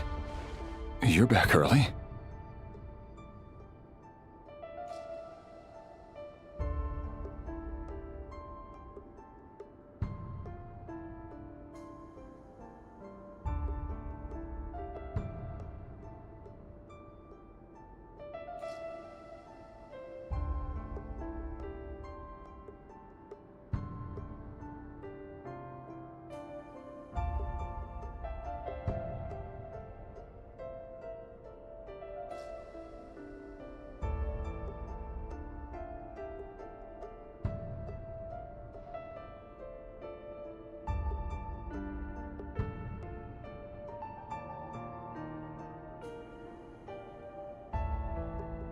Our equipment's being serviced today, so I got off earlier than usual.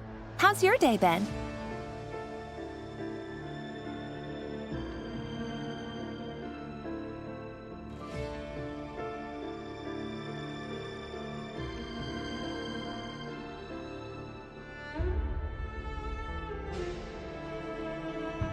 Aw, why the long face?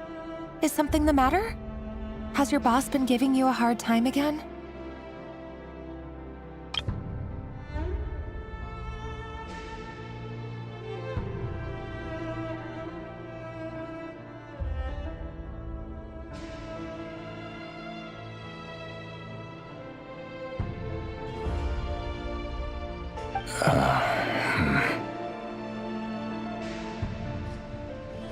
Went for a drink with Dane and the others after work. Isn't that a good thing?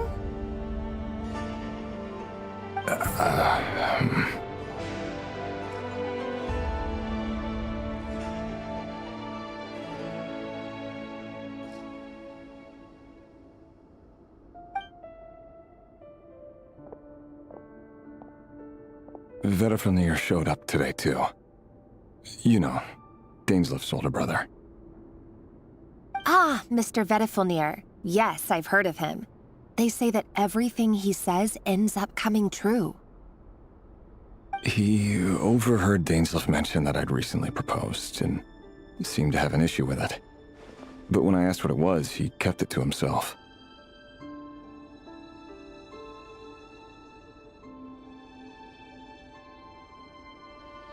So, you're worried? You can be such a child sometimes, Reverie. We're nobodies. Why would the Visionary be concerned about us?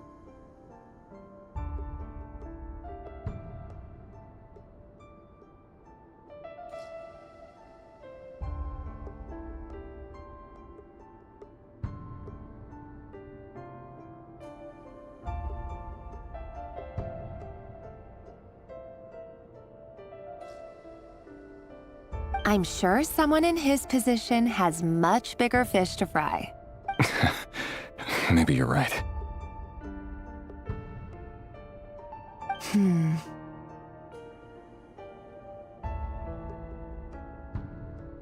You worry too much, Rarier. We've been together for ages now, and everything's been going so well, has it not? You've even proposed to me. So, you do remember. Tell me then. What's your answer? Like I said, I need some time to decide. You can't just rush into things like this. We may be nobodies in the grand scheme of things, but if we want things to work out, we've still got to plan ahead. All right. Take your time. Just don't keep me waiting forever.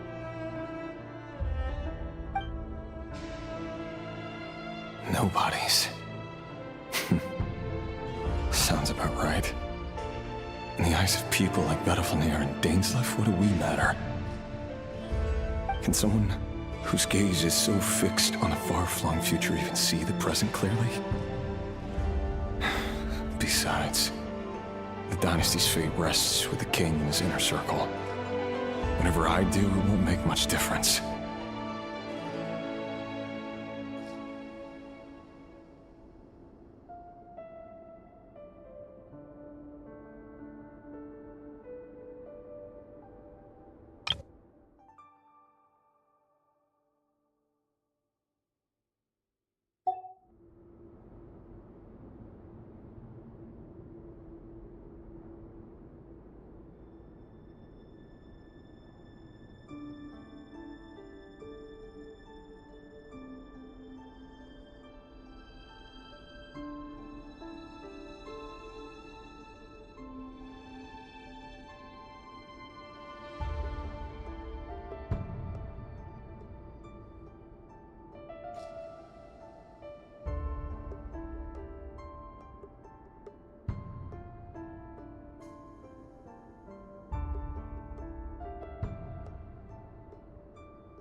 Meanwhile, every idea they come up with and every decision they make, it affects everything.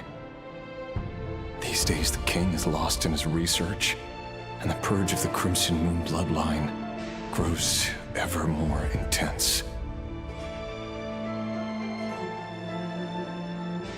The opposition tried to speak out, but nothing came of it. I'm under no illusions as to why. Because we eliminated them and got rid of their bodies.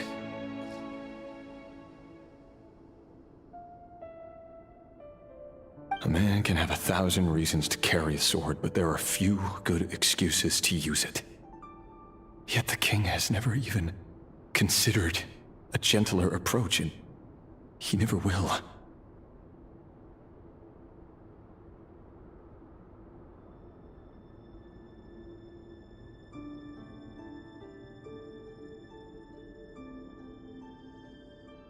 What becomes of someone who kills on another's behalf? Can he ever find true peace?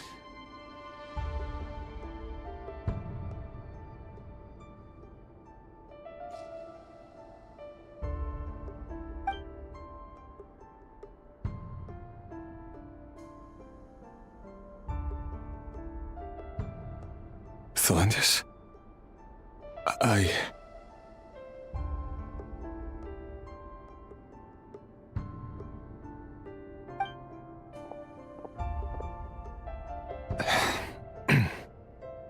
It's nothing. You were right. Fate has never smiled upon nobodies like us. But by the same token, it's unlikely to bear a grudge against us either.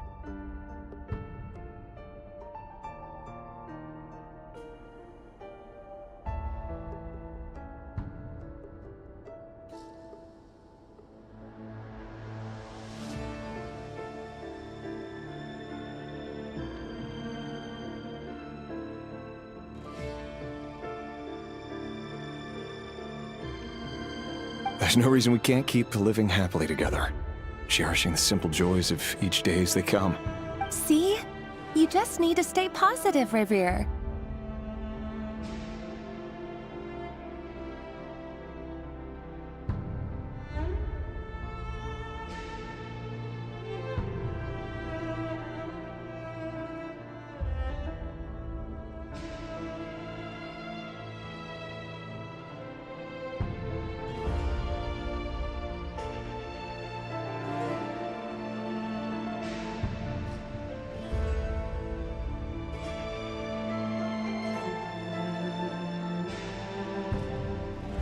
I can feel your warmth, your breath. You're right there, right by my side.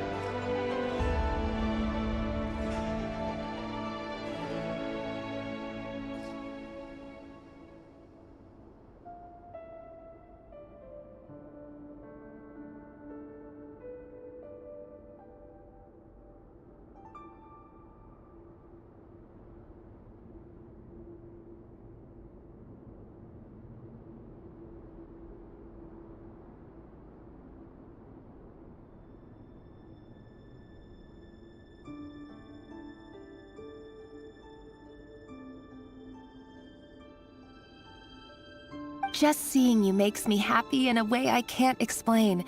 And that's something that no one could ever take away from me. So smile, my love. Let go of that frown.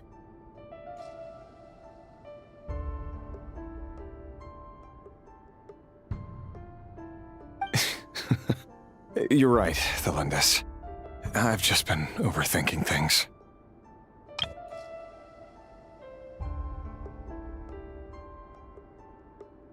That's better. Getting caught up about things like this will only ruin our evening. Speaking of which, all set for the ball tonight? I need to go get ready. You go ahead. I just have a few things to take care of, then I'll come join you. Even busier than the big shots, huh? Fine, I'll go get started. But don't be late. If you keep me waiting too long, I won't be a happy bunny.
Relax. I'll be there.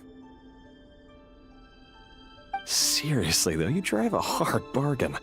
You're really gonna leave my proposal hanging and still expect me to take you to the ball? Well, that goes without saying. I already told everyone I'd be coming with a dance partner. Besides, they're two completely different things.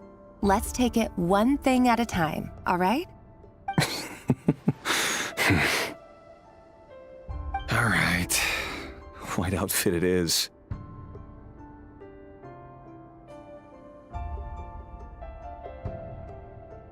It seems like Rerir was deliberately hiding his ties to the intelligence services by giving the impression that he was just an ordinary member of the Vinster King's Guard. He clearly doesn't want his would-be fiancée to know about his other life. Then again, that's hardly surprising. People in the intelligence trade rarely do.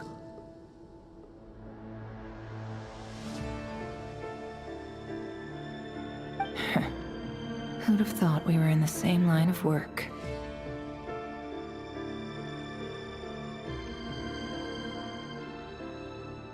Let's dig a little deeper.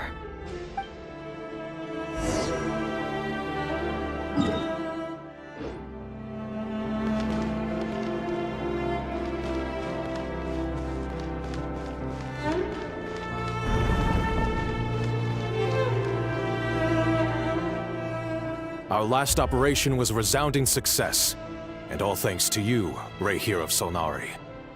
In total, we apprehended 32 dregs of the Crimson Moon, and 67 accomplices.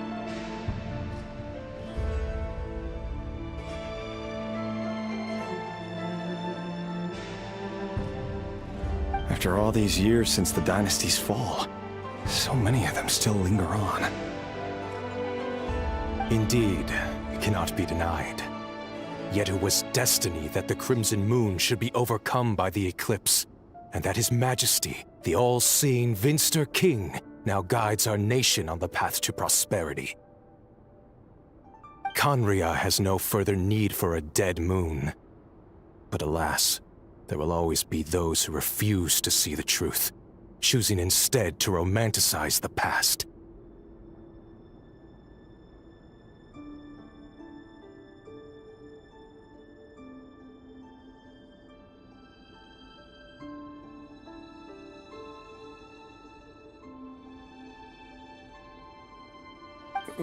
That's not entirely true. Much about the Crimson Moon era was worthy of remembrance, and that's exactly why they keep trying to see it restored.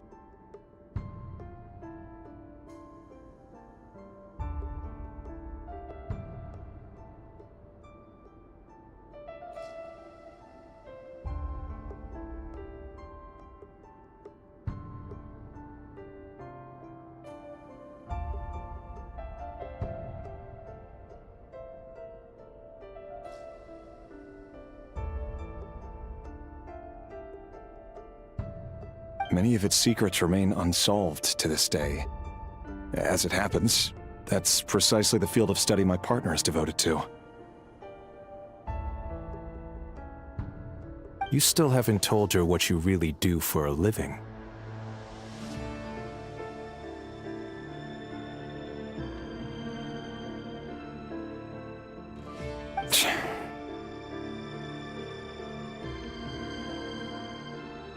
Where would I even start? How do you tell someone that you're one of the king's hand-picked executioners? That your hands are steeped in blood?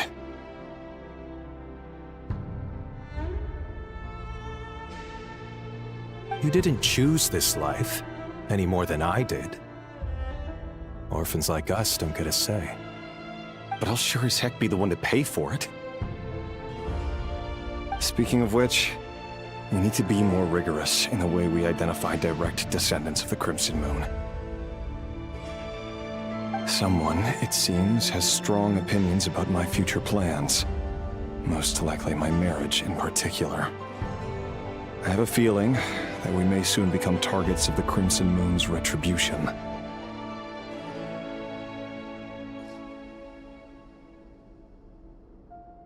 Your concerns are not unfounded.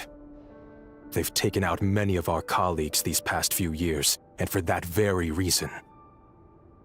These are no helpless lambs we're leading to the slaughter. They're wolves in sheep's clothing. Take care, Rayhir of Solnari. I look forward to toasting you at your wedding.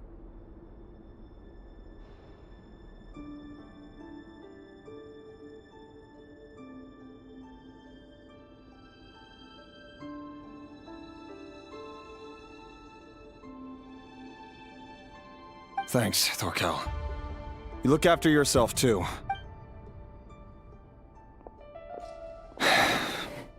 Thelindis, I never wanted to keep this from you. You're the last person I would ever want to lie to. But that's exactly why I can't tell you everything. There are things you shouldn't know. Things you cannot know.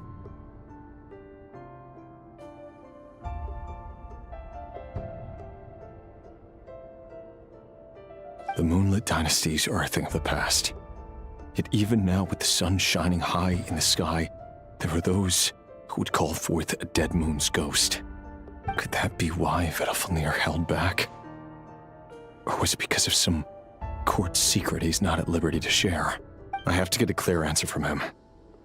No matter what happens, I will protect Thelindis. Rayhir seems to be very concerned by Vedalfnir's reaction. Vedalfnir and Dainsleif, the Visionary and Twilight Sword. So that's what they were really like. I've investigated this whole area now. There doesn't seem to be any other memories here. Should I try somewhere else? Wait a second. What's this black smoke?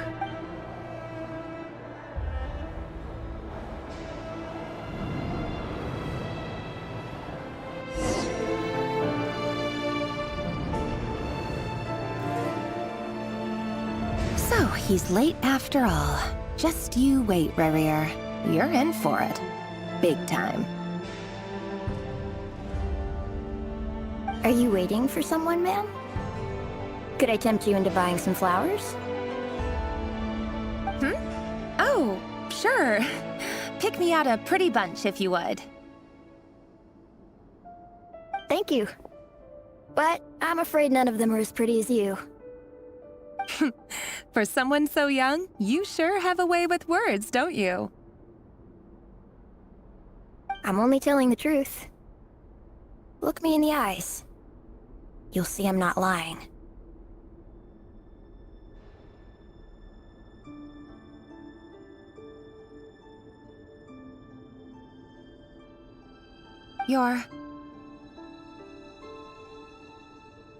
May we have a word in private?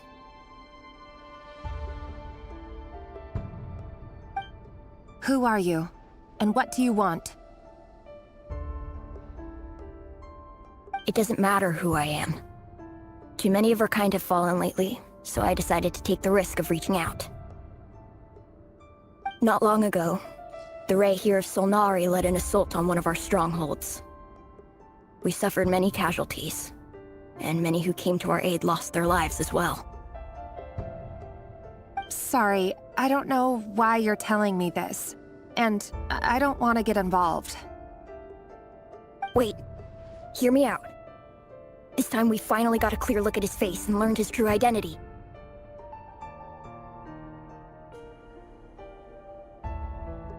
His name is Rayhir, and he claims to be one of the King's guards. What did you say? A cruel irony, isn't it? The man you're set to marry leads a double life as a brutal executioner. But surely, you must have caught a whiff of the blood on his hands.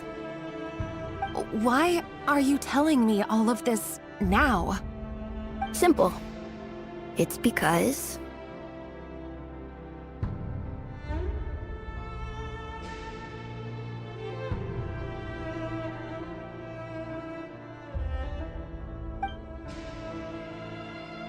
How strange. Rayhir was nowhere to be seen in that memory. It clearly belonged to Thelindis. Rerir couldn't possibly know what happened if he wasn't even there. Why would her memories appear in his fragment?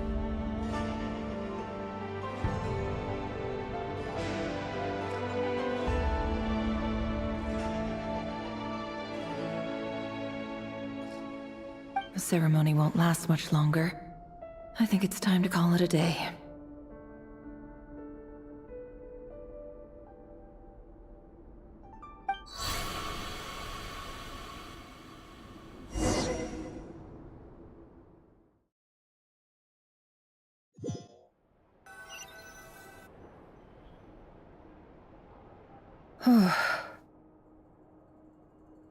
So that was your doing? Did you just pull us inside Rerir's fragment to spy directly on his memories? Any more questions, and I'll have to start charging. I had no idea you could do that, boss! Seriously, that was amazing! We're not worthy. We're not worthy!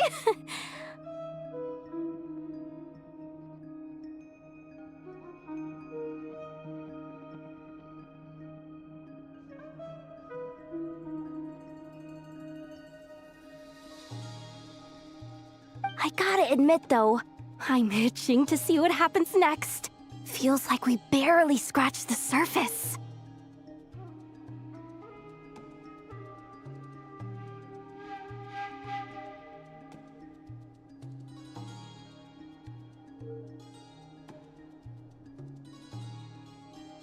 I'm just as curious as you are, but the ceremony only allows for limited time inside.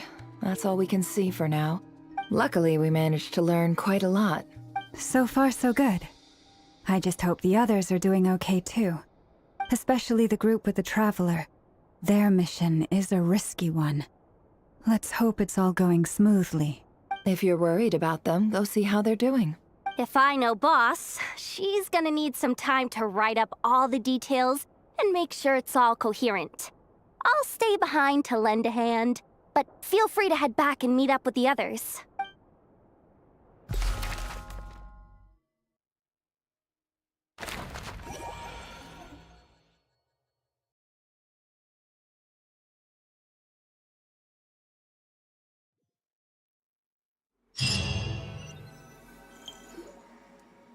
Oh, they've been prowling around for nearly 2 days now.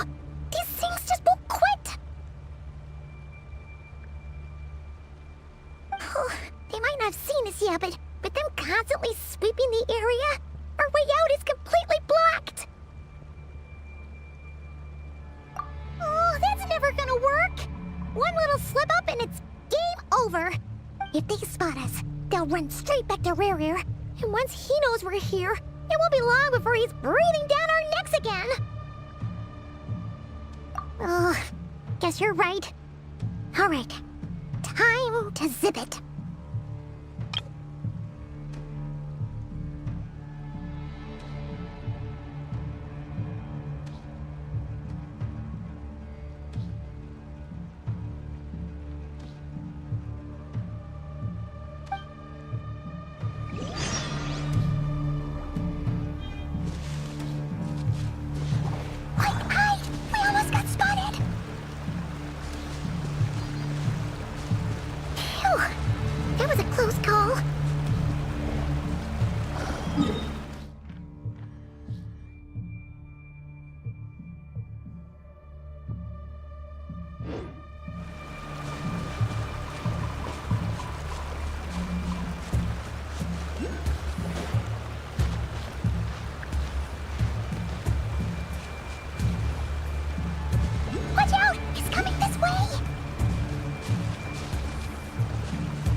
fire.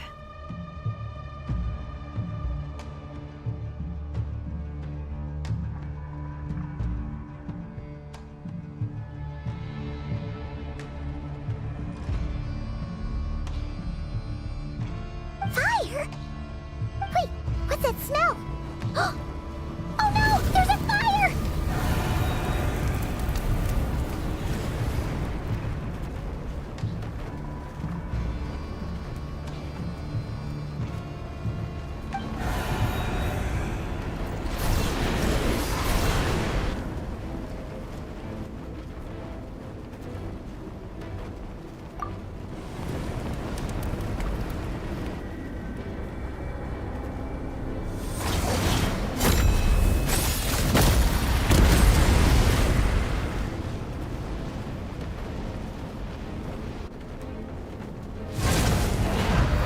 Sandrone was right.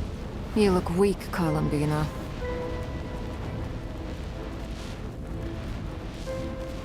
The old you would never have let such lowly creatures bar your way. Word has it that you did something for the Tsaritsa, and that's why you've lost most of your power. Freedom comes at a heavy price, doesn't it?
It's Arlecchino! You came! Hello again, Columbina. And greetings, guests of the House of the Hearth.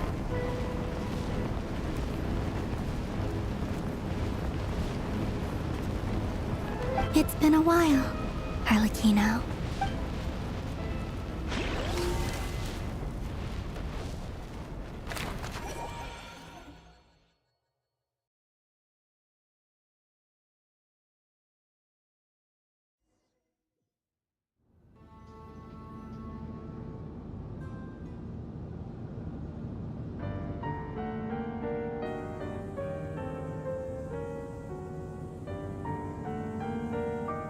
Stupid right here of stupid Solnari. Ugh, whatever. I've got all the data I need. Next time we meet, you're finished.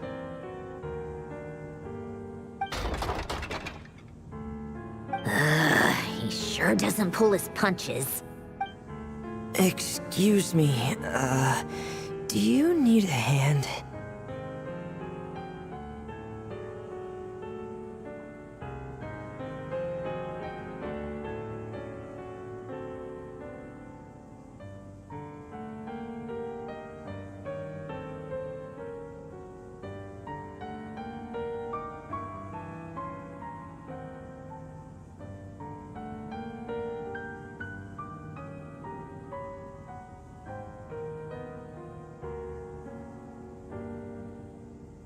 You can do me a favor by staying out of my way. Can't you see I'm busy? Wait a minute. I recognize that voice. Hello, Miss Sandrone. Father sent us over to help.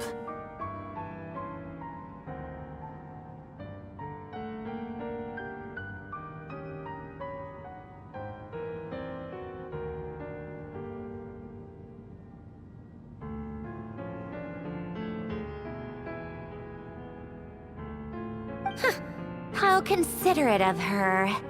Hey, Fremine, get over here and help me fix this. Lenny, you do your thing. Just keep your sister away from my machines. Nearly every machine that Catgirl touches ends up going haywire.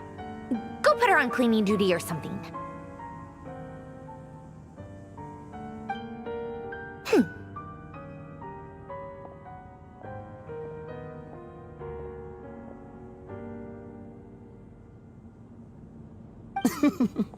Then let's start downstairs.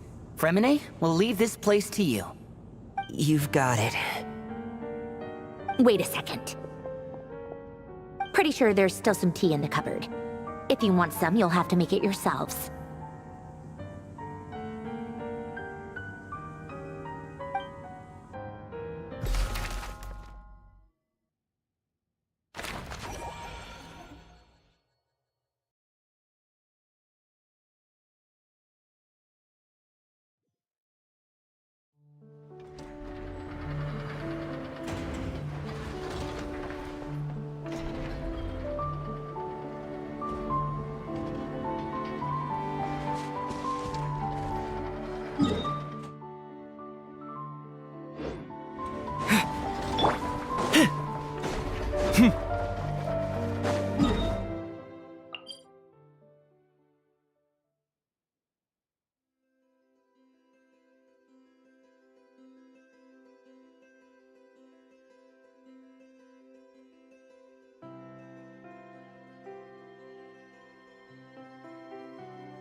It's a relief to see you all made it back in one piece. Huh? Feels like there's quite a few people missing. Where's Flint's and the others? And what about Nefer? I returned ahead of them. Flint is helping Ino and Anefa to set up the decoys and buy us some time. As for Miss Nefer... Boss is still wrapping things up on her end. She sent us back to fill you all in on the top secret intel we've been gathering. I see. Then let's get right into it. But first, who do we have here? You brought someone else in to help?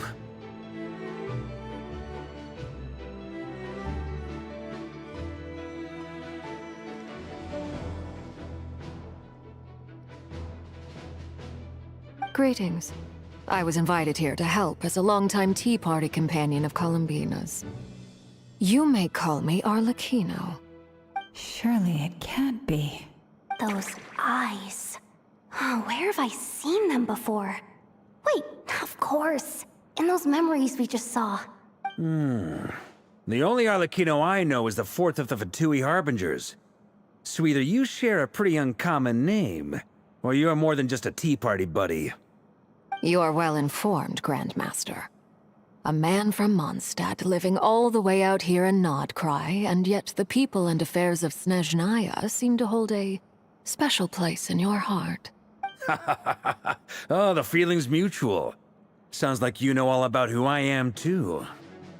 A Fatui Harbinger. The atmosphere in here just got really tense. Guess we can't just start trusting Fatui Harbingers, even at a time like this.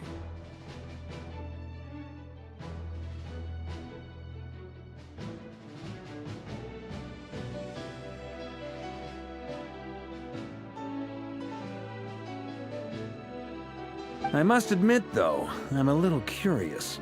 Seeing as the moon goddess no longer belongs to the Fatui, what makes you so willing to put your neck on the line here?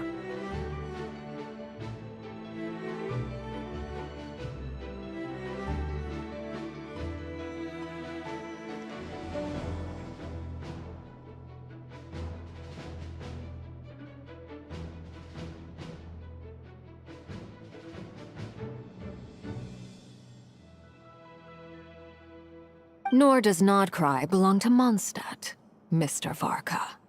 Yet still, you're fighting for it all the same. Things don't always have to have a tangible payoff. Sometimes, stopping things from spiraling out of control is a higher priority than chasing the spoils of victory. Of course, I can't say there's nothing in it for me at all. But that's between Columbina and myself. Forgive me. I don't mean to doubt you. It's just that the Fatui really have been the source of many of our troubles. We have our own way of doing things here in Nodcry. But ever since they arrived, the Fatui have treated us with nothing but hostility. I know there's been a lot of bad blood between us in the past. I've done my utmost to avoid friction whenever I could. But sometimes fundamental conflicts of interest simply can't be settled amicably. That's why I'm here solely in a personal capacity. This has nothing to do with the Fatui. As a gesture of good faith, I'll be frank. I can help Columbina track down the iridescent moon's marrow, which will help her restore more of her power.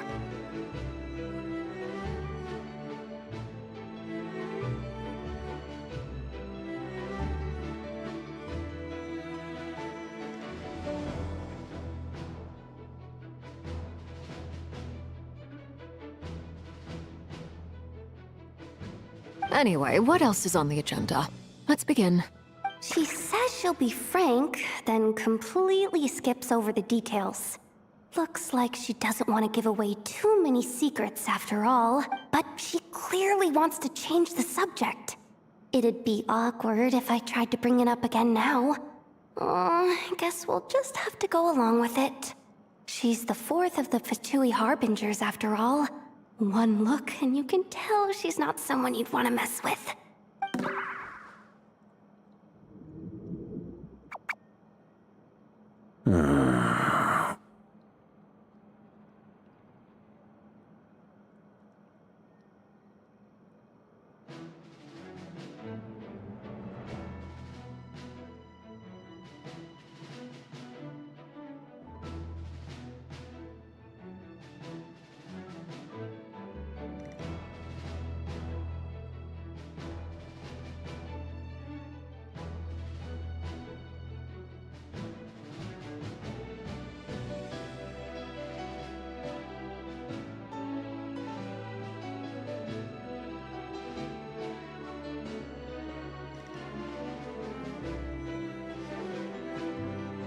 Well, since Miss Arlecchino sounds confident in her ability to handle that, we'll proceed to the next topic. Yehoda, time to share that top-secret intel. All right, listen up, everyone. First, we now know that Rerir was originally a Conrian secret agent whose primary mission was to hunt down and assassinate the so-called Dregs of the Crimson Moon. The Dregs of the Crimson Moon? Mm-hmm. In the memories, there was a lot of talk about the Crimson Moon and Eclipse, and a whole bunch of other stuff from the time of Conria.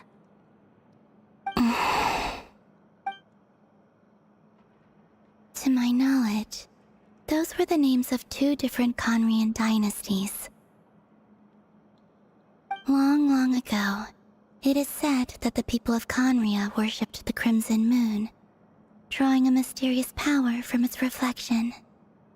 But one day, a coup saw the Crimson Moon eclipsed, hence the name of the new dynasty that replaced it, and how it became the new emblem of Conria.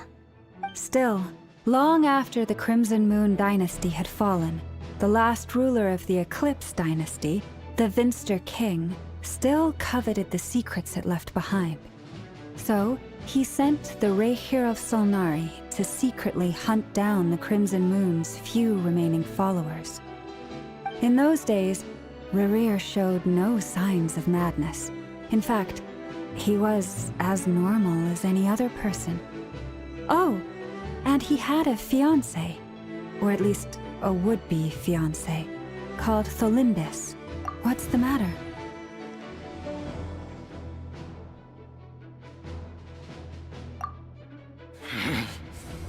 Verfnir, Rheindaughter,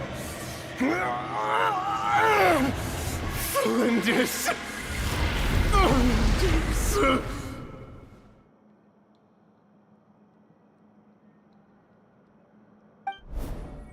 Interesting. Anything else? What about this would-be fiancé of his? Do we know anything about her? Well, she was a researcher at the Universitas Magistrorum, but it felt like she was hiding some kind of secret. Oh, and one more thing. For some reason, Rerir's fragment also contains some of Tholindis' memories, though only a very small portion. Well, no shortage of potential leads, I'll give you that. In any case, it sounds like we can conclude that while Tholindis was still around, Rerir appeared to be lucid and quite normal. Tholindis, it seems, must have been the one thing in this world that he couldn't let go of. Tell me though, were these pure-blood Conorians we're talking about here? Why do you need to know that? Hold on. If she was a pure-blood Conrian...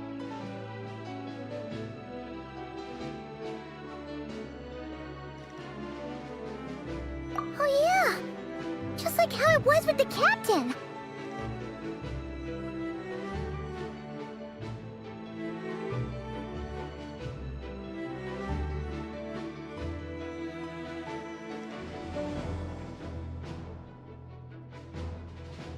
If we could somehow find her, do you think there's any chance Rerir might regain some of his sanity? It's possible, but it would take a miracle. We can't pin all our hopes on that. That merchant who Nefer knows, Dori Sangama Bay. Maybe we could hire her to look into it. All right then. Let's keep working in our separate teams. Traveler, Paimon, Kutar, and Miss Arlecchino will go look for the iridescent moon's marrow. As for the others... On the way over here, I noticed that the Wild Hunt monsters had grown even more frenzied in their search for Kutar. At this rate, the people living here will be in grave danger too. So I'm thinking of gathering together some of our followers to go wipe them out. I'll head back to the curatorium and meet up with the boss. Feels good knowing we've all got something to be getting on with. Given that the Wild Hunt has been a lot more active lately, the Lightkeepers have likely begun their own operations too. If that is the case, someone will need to pass the news on to Flint's. I'll hold the fort for now, then discuss our next move with Flint's, Aino, and Anefa when they get back. All right then. Well, the clock's ticking. If that's everything, we'll be on our way. We'd better get moving too. We'll try to buy you as much time as we can. Relax. Just do your thing. I decided to call in some backup since things are getting so hairy. Our reinforcements should be here any minute now. Stay safe, everyone. Dismissed.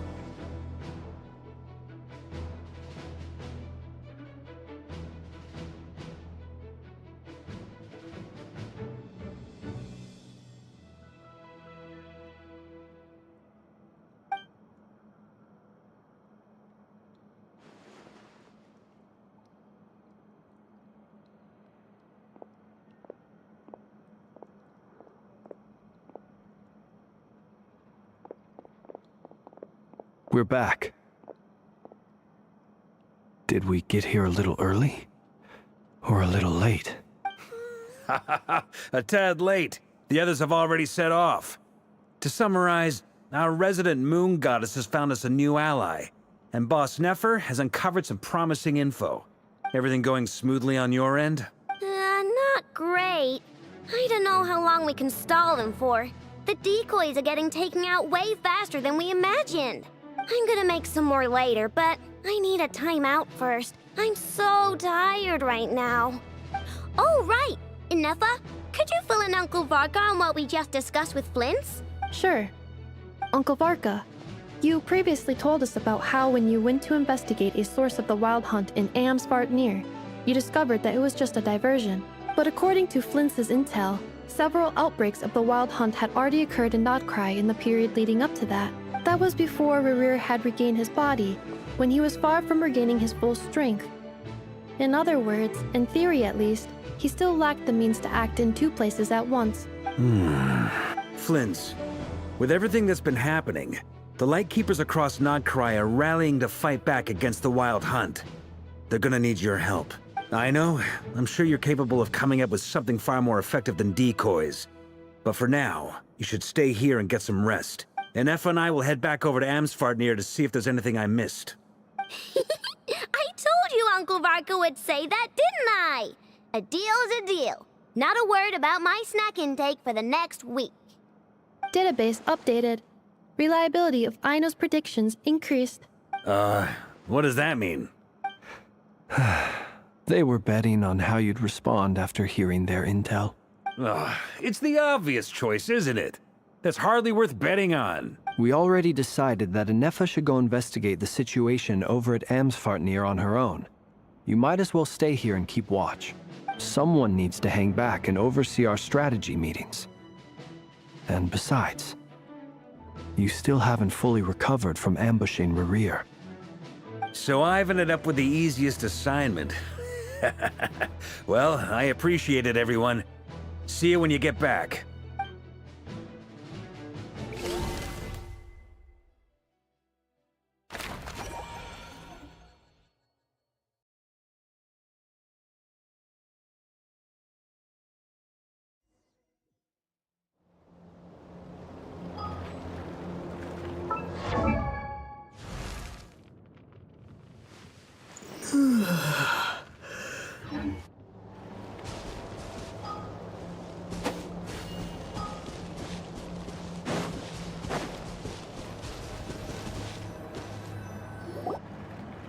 Here, this will serve as a good spot to cross over. Arlecchino, hold up a second. Since you brought us all this way, would you mind telling us what you've got planned? We still haven't got the slightest idea what's going on here. And if even Columbina doesn't know where the iridescent moon's marrow is, how do you? Simple. Because I am an inheritor of the royal bloodline of the Crimson Moon, and one of the last surviving embers of the Two Worlds' flames. Huh? Are you serious? Isn't you're a descendant of that Crimson Moon dynasty we were just talking about? The one from ancient Conria?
Your surprise is understandable.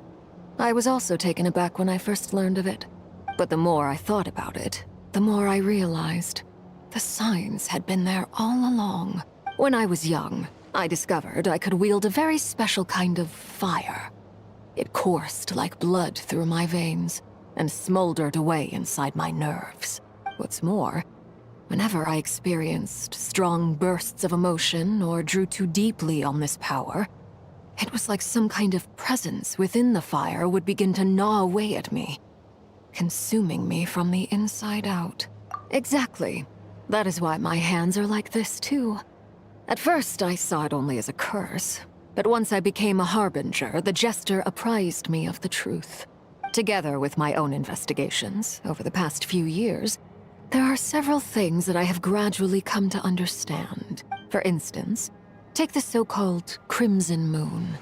In truth, it is nothing more than the shattered remnants of the iridescent moon, fused with the abyss to prolong its lifespan.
Since this blood flame was bestowed upon me by the Crimson Moon, it is a fusion of the iridescent moon's former power and the corruption of the abyss.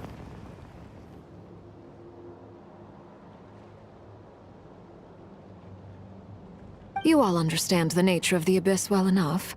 I draw upon its power, and in return, it hungers for my soul. This strange blackness is the mark of corruption it has left behind.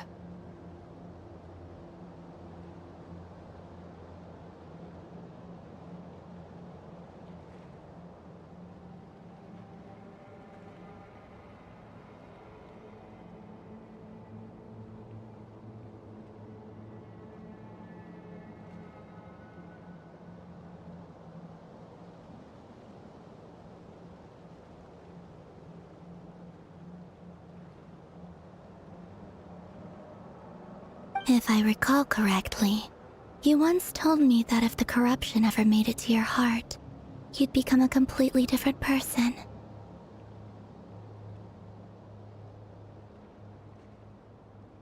Yes, and that's the reason I'm always careful not to push my power too far. It's essentially a never-ending tug-of-war. Whew. Sounds intense.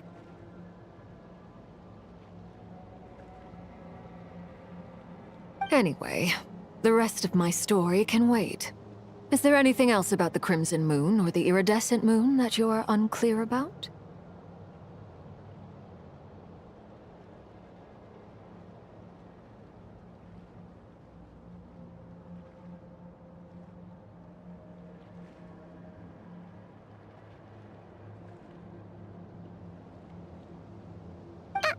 Paimon has a question. So, the Crimson Moon that the Karians used to worship was actually the Iridescent Moon, right? Which was one of the three Moon Sisters. Does that mean that the Karians were to the Crimson Moon as the Frost Moon Scions are to the Frost Moon?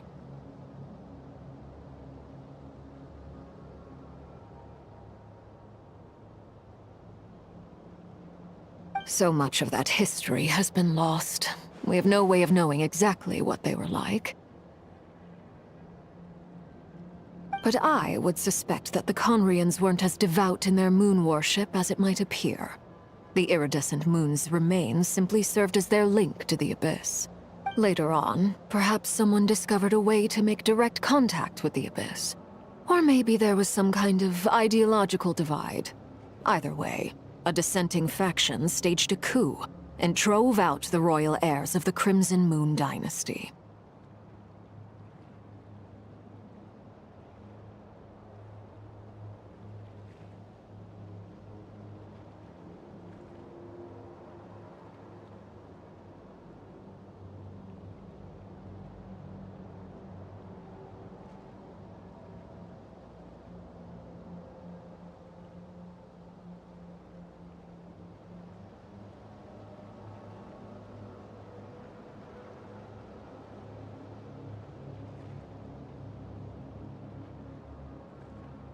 Still, even with the dark sun looming high overhead, the Crimson Moon's glow never truly faded. If you want living proof, it's standing right before you. The first time we met, I sensed something familiar in your presence.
When I looked at you, I felt I could see that mysterious red moon in the corner of my eye.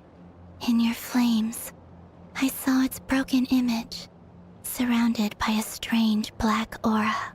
Well, I appreciate that you kept it to yourself. Much about the Crimson Moon is still a mystery, and I'd prefer not to end up as the object of an insane research project.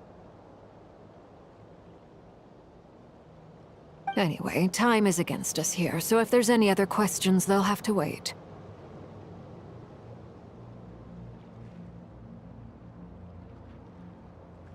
I just want to make sure I've got one thing straight. In her letter, Sandrone mentioned that since you are unable to contain the iridescent moon's marrow yourself, you intend to leave it in my custody. Correct? That's right. For now. It's the only way I can pay you back for your help. The iridescent moon is already part of who you are. So with its marrow in your possession, you'll be even more powerful than before. Deal. Then let's get started.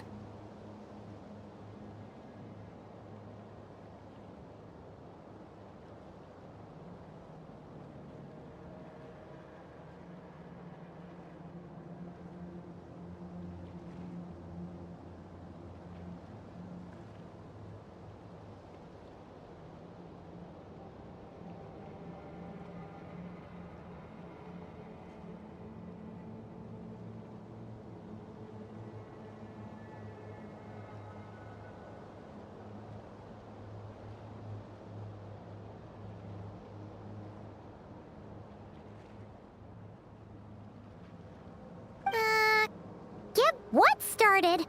What does this place have to do with the Crimson Moon? When I first became a Harbinger, the Jester gave me a book called Perrin Harry. also known as Leobranto Innamorato. You should be able to buy a copy next time you're in Fontaine. It's a love story set in the Crimson Moon era. But setting aside the tangled romances of its characters, it also records a few interesting details. In the Crimson Moon era, or so the story goes, there was an orphanage that received children from beyond the bounds of this world, and subjected them to a peculiar induction ceremony.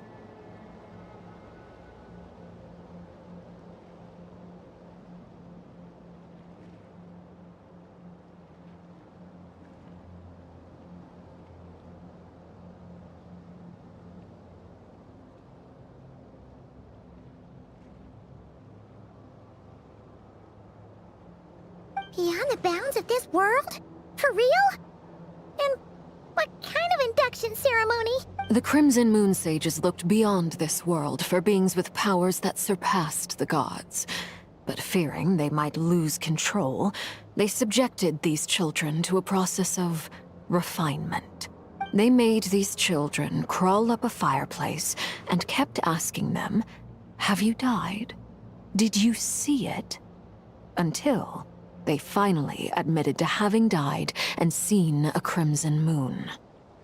The adults embraced the children who passed the ritual, telling them, "Within the fireplace, you have traversed the flames between two worlds. Here and now, you are born anew." The book leaves much unsaid, but I suspect that this was their way of branding the children they had enrolled, leaving an indelible mark upon them so that they would forever live in the Crimson Moon's light.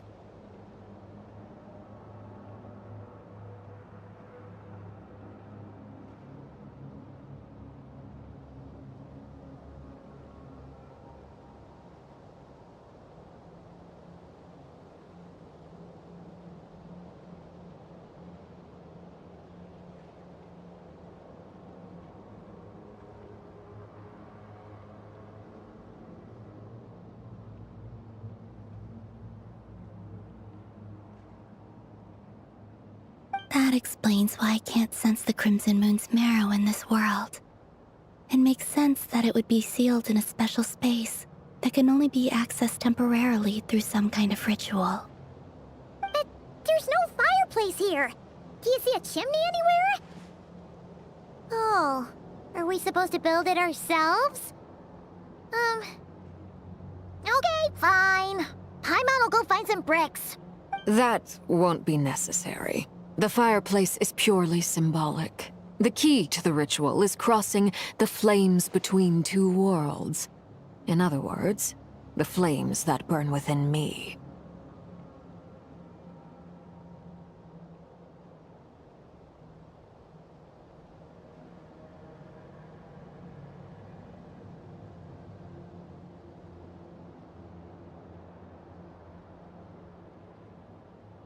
Those burned away by such flames leave behind a kind of ghostly afterimage in the world. In the days of Conria, people believed they could be used to bridge the gap between the two worlds of life and death. In short, I can open a passage to that space for you. That's the easy part. The catch is I'll need to stay on this side to keep the passage open, so I won't be able to come with you. Once you're inside, you'll have to find your own way. Very well. Then I'll open it up. Traveler, spare me a little more moonlight if you would. I may need it.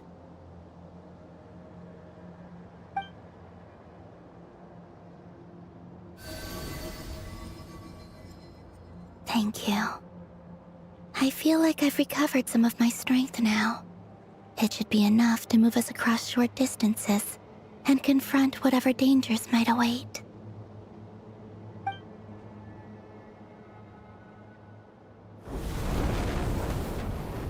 Mistress of the seven hues of ages past, great mother of the present, crimson-clad sovereign of the two realms, by fire severed, by fire renewed, I offer myself now and beseech your descent.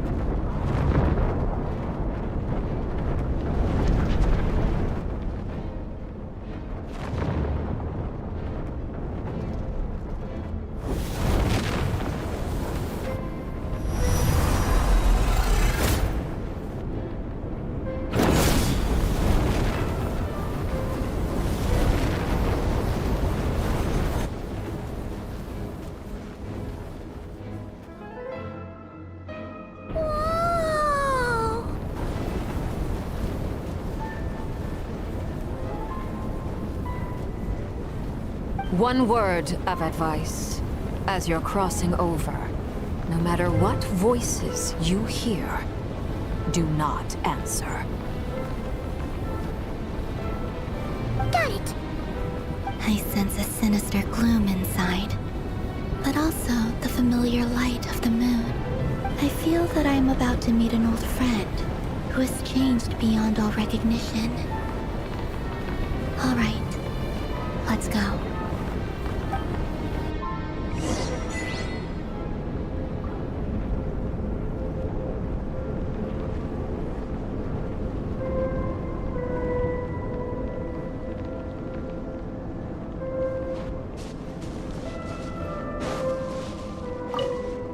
Seismic changes often begin with small windows of opportunity.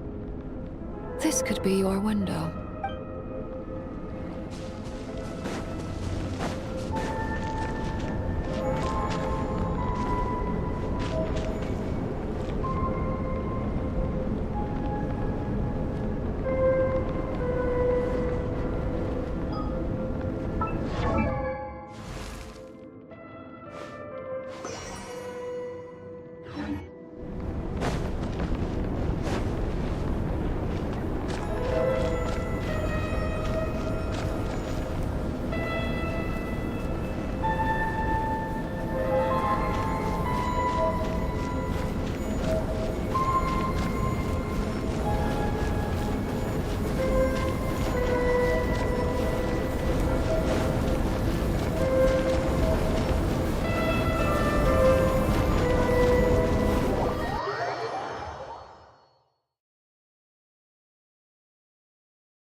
I sense your presence, and craving death and rebirth.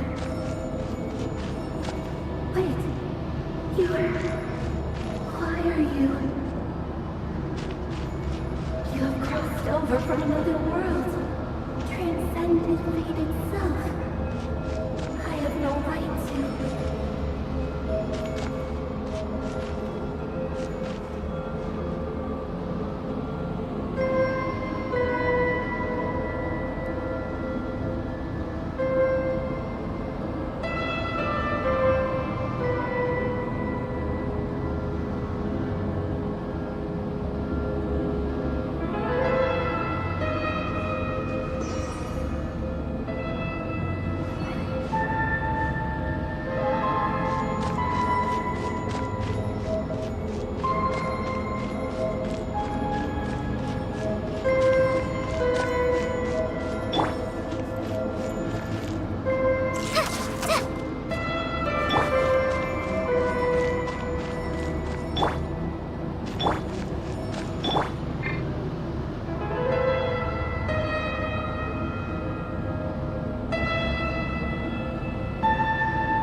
The abyss?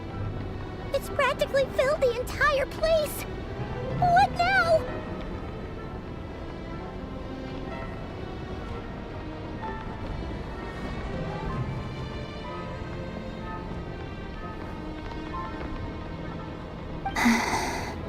What a tragic sight. Fragments of your broken body, seized by the abyss, and hung up aloft like mummified remains. Iridescent moon. Was this truly what you wished for? Careful! There's something spooky about this place. Feels like something is lurking in the fog. Haimon's right behind you. Whatever you do, don't run off without her.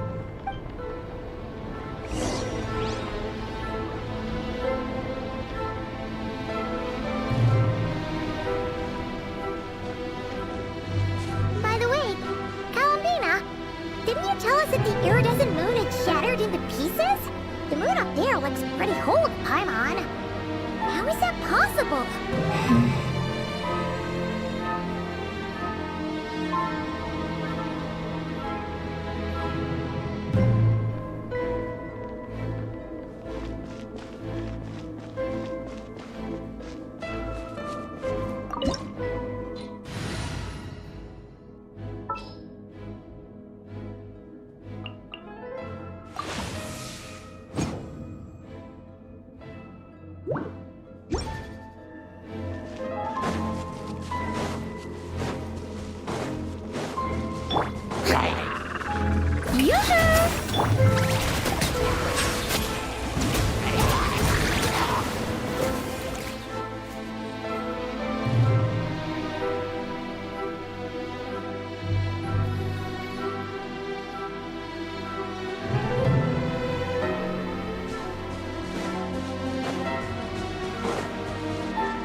Just like I thought. It was only a facade.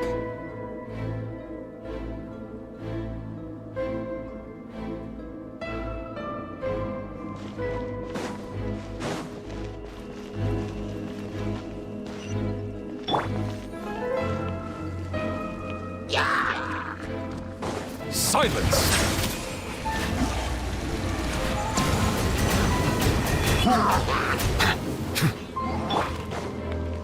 Shower me with praise! Bow your head.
No.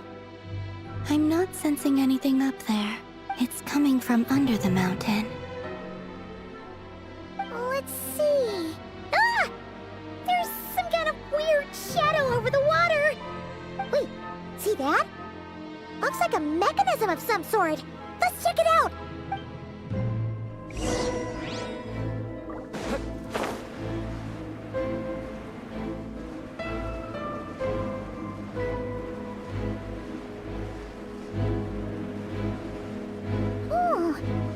Looks like a device from the time of Kalia. Maybe people once came here to study the Crimson Moon's domain, and they left this behind. Oh, if we can activate it, we might find some clues.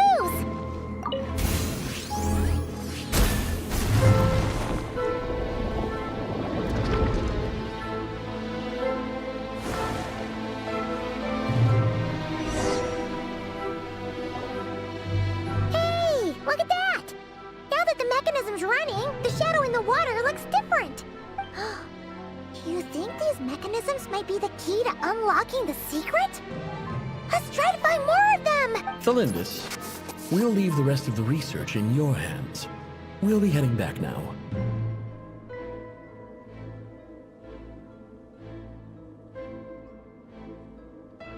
I hope this isn't ruining date night.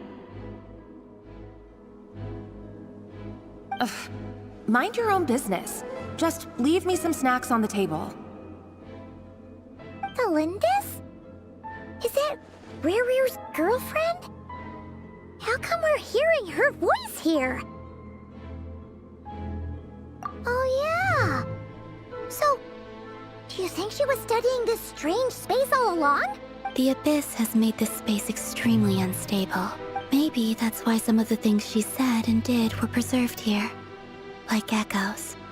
Or after images. Whenever I see this view, it takes me back to a poem from my childhood. Waning moon, oh lifeless damsel, weeping on the mountain crest. Mourning still in wistful tone, her fragile soul now laid to rest. For me, of all people, to be here investigating the mysteries of the Crimson Moon space. Is it a coincidence? Or something more?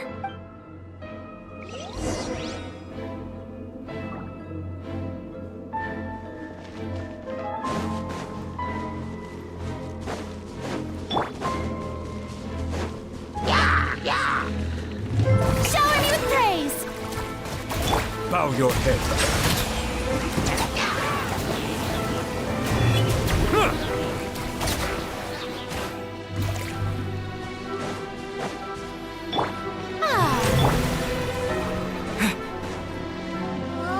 Looks like the Abyss has messed up this mechanism. We need to find a way to get it working again. Let's see if there are any other devices nearby.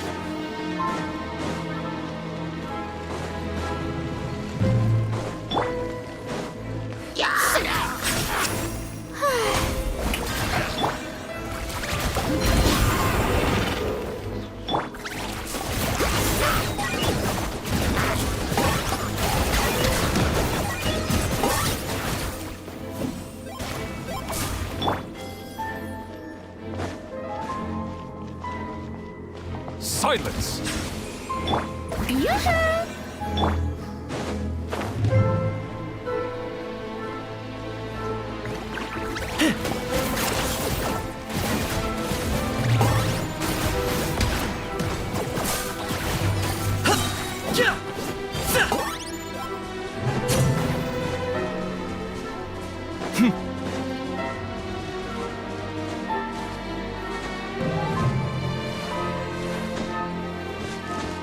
Is this really necessary?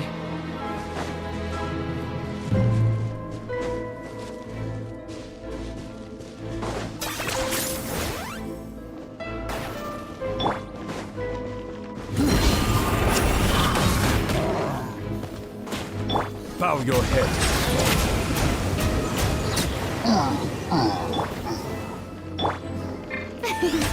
The show begins!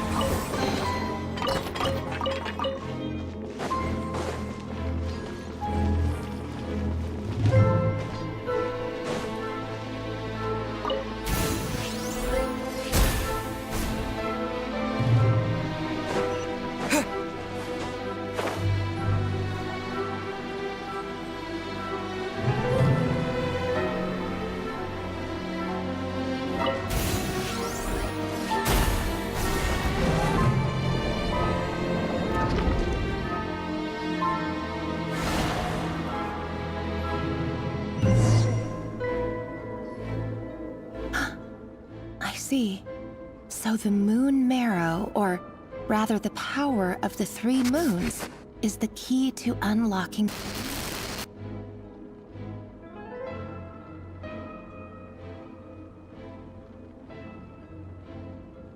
If it really does exist, then maybe this madness can finally be put to an end.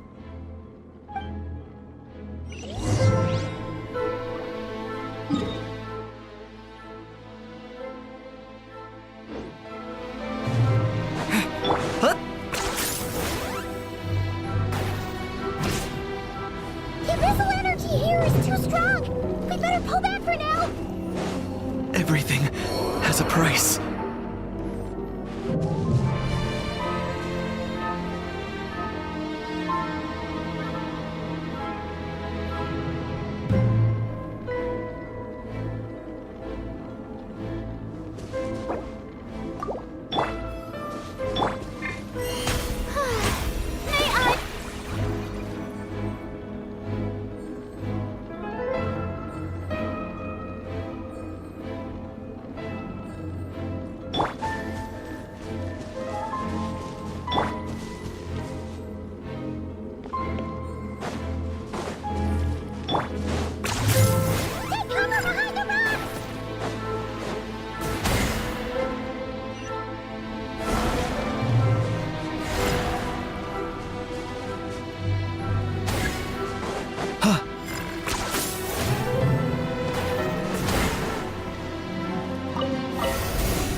With the Abyss inhibitors in place, I should be able to access the chamber with the moon marrow.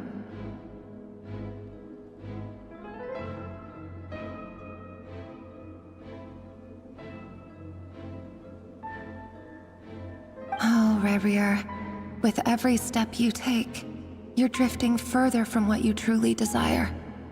But you're not the root of the problem. Ever since that outsider set foot in Conria, the Vinster King has sunken deeper into madness. If only I could get my hands on that outsider.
Reflection is back to normal.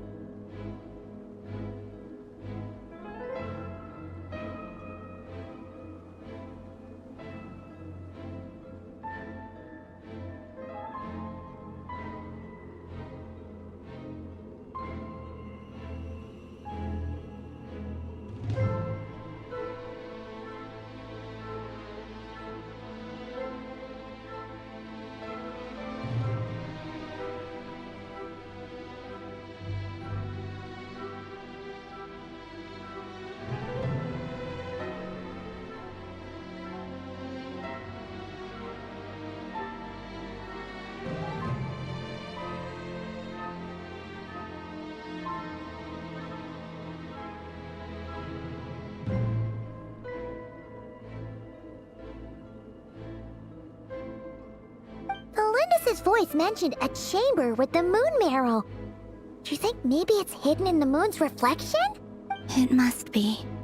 For within it, I sense the fragile aura of a dying soul. Then there's no time to lose! Let's go!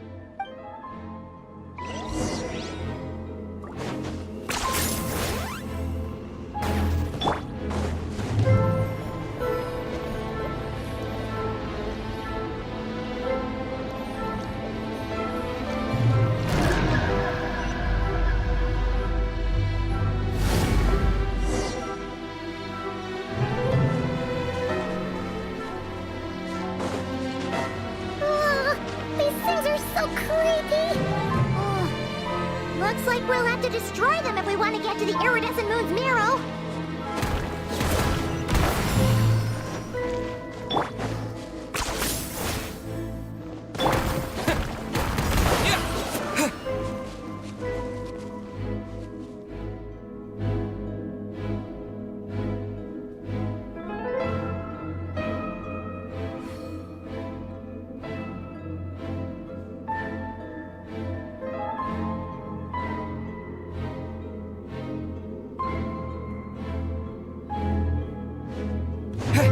That must be the iridescent moon's mirror. Oh, we'll need to destroy these things before we can reach it.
The iridescent moon's marrow, still burning away like an undying flame, yet now contaminated by the abyss.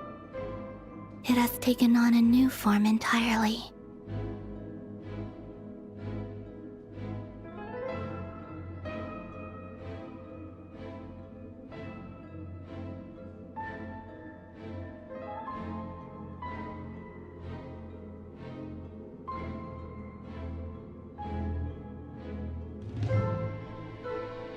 If we can purify the abyssal power within, we should be able to obtain its untainted essence.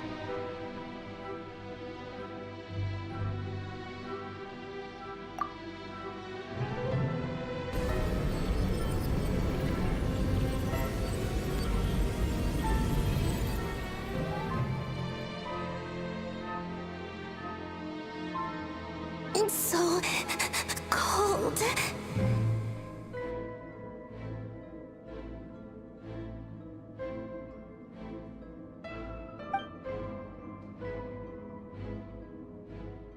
Is it you? Are you here? Huh? Are you talking to us? At long last, I can see you once more. Our fates have crossed, and I am finally free. I'm sorry, I lied to you. Even knowing what was to come, I still couldn't let go of the fear in my heart as death drew near. The moment the moon shattered, my body began to split apart piece by piece. Like I was being cut into pieces by 1,000 blunt blades. My thoughts scattered as the cold crept in, but I could not bear to fade away like that.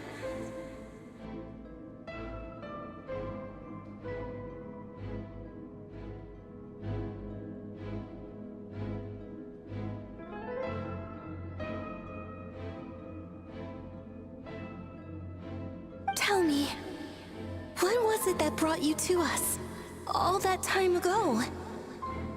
If only I had possessed your courage, then I might have been spared this torment more painful than death. You look so puzzled. That's how I felt too when I first saw you. But trust me when I say that everything happens for a reason. Farewell, Hypo.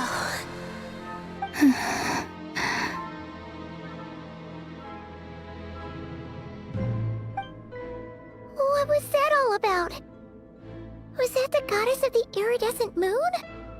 It sounded like she was speaking to a long-lost friend.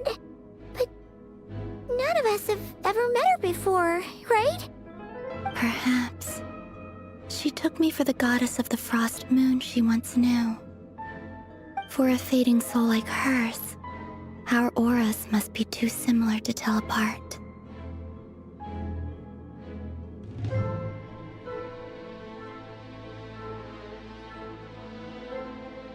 But anyway, we've got the iridescent moon's marrow now. That should help you regain your strength, right? Alright, time to leave this place and meet back up with Arlecchino. Let's go!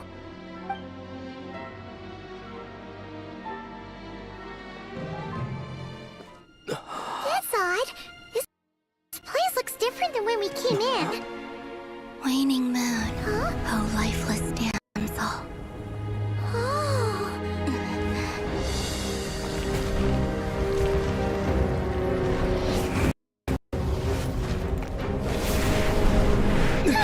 Hurry! The place is collapsing!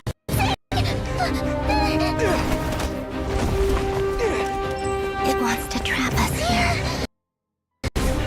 Who's it? The Abyss? Now we've taken the moon marrow.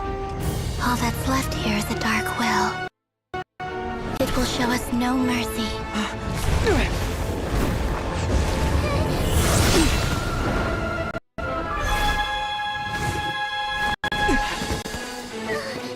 Give it back! The crimson moons! My marrow! My heart!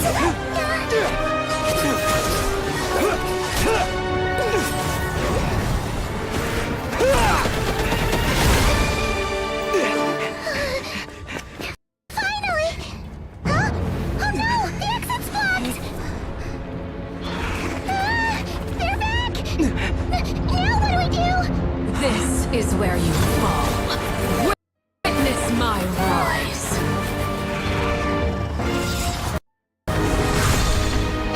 What are you waiting for?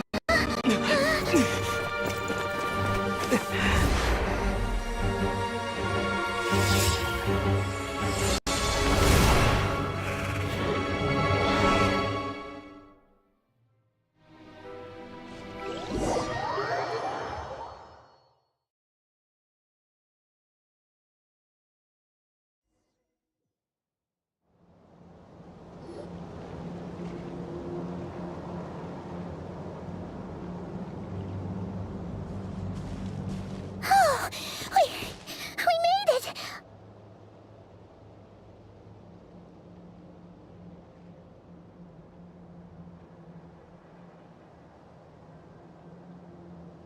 Was that you, Arlecchino? Did you save us?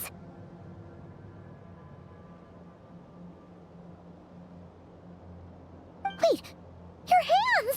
They're... Oh, this? Don't worry. It's a small price to pay. The Abyss wanted to trap you inside, and I defied its will by bringing you out. No wonder it's a little angry.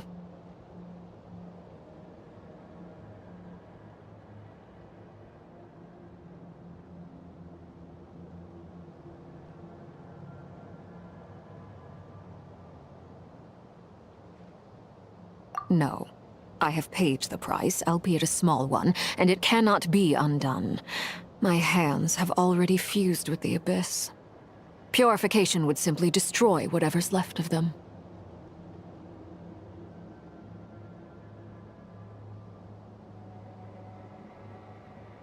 But surely... Oh... We're so sorry, Arlecchino. Paimon can't believe you'd make a sacrifice like this for us. As much as I'd like to call it a favor, the truth is I was simply holding up my end of the deal. Well, Columbina. Yes, you did your part. And as promised, I will leave the iridescent moon's marrow in your care.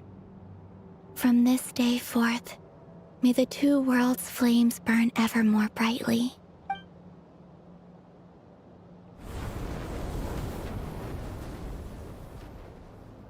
I'll take that as a blessing. Now, Columbina, give me your hand. Accept this moonlight I offer in return.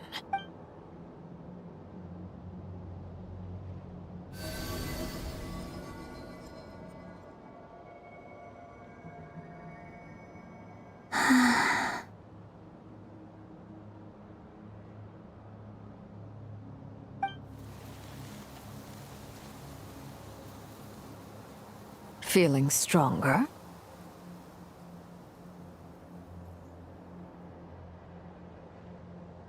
Hey, Columbina! Are you okay?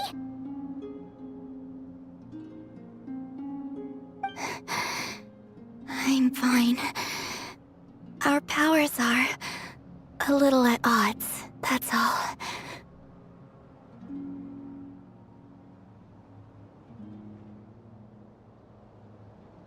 By the Frost Moon's authority alone, wielding the power of the other moons was always going to be a stretch. Still, I think it's fair to say that your strength has returned, at least to the level it was at as Third Harbinger. It's still not enough. There's no way I can hope to challenge Rayrir like this.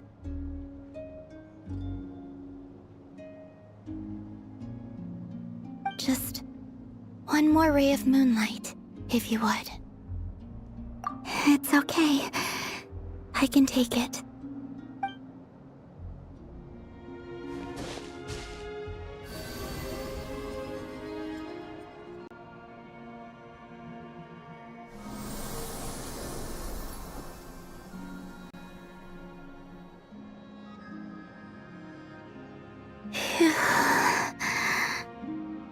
How about now? Fighting fit? At the very least, I won't have to stay hidden like before. I want to see him gone from Not Cry. The Rayrir of Solnari and his wild hunt must be sent back where they belong.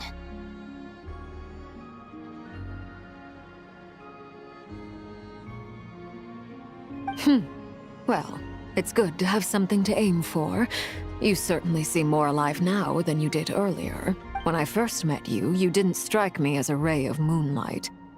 More like a wisp of fog drifting in from who knows where, ready to scatter at the first sign of a breeze. But now, you're full of vitality. Just like the Frost Moon, once the brightest of them all. May you keep shining, Columbina. This is who you are. Thank you. Look after yourself too, Arlecchino. I know you have plans of your own, and that's why you're always seeking to grow stronger. But whatever you're after, don't let the Abyss take a hold of you. I do not wish to see you go down the same path as Rayrir. I appreciate the concern, Columbina. Although perhaps it's time you took a new name. A new name?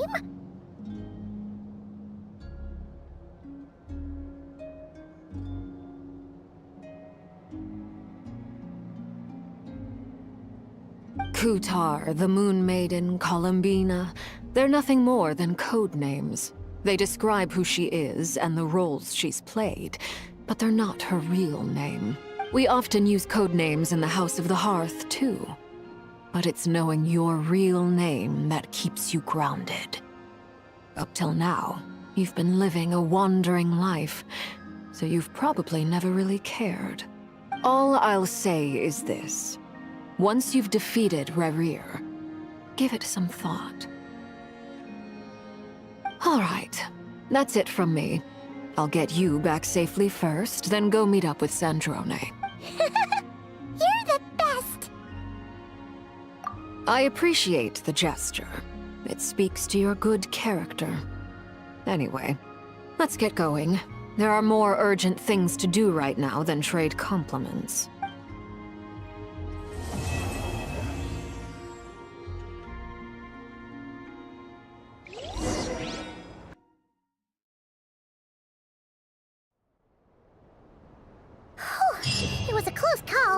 But we got the iridescent moon's marrow and restored Columbina's strength. And that's all that matters. In other words, mission accomplished. Paimon wonders how everyone else is doing.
Let's go gather some samples. Are you sure it has to be me? Fine. Let's get this over with. Leave it to me.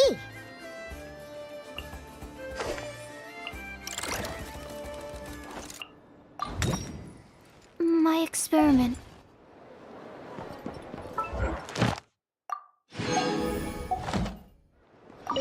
Add as. Thank you for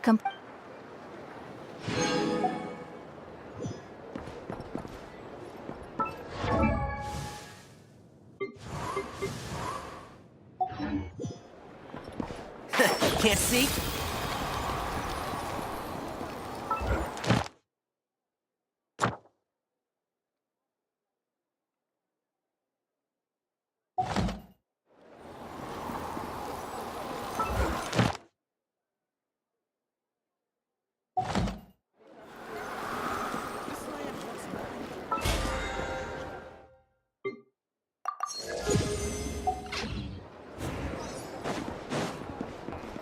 Keep up.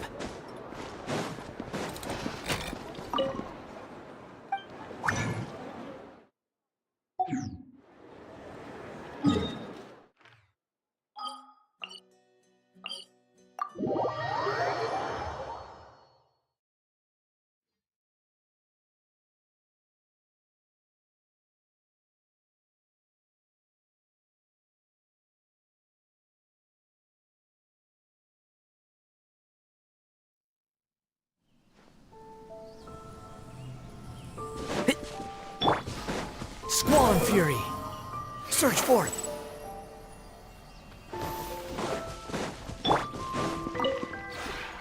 This realm...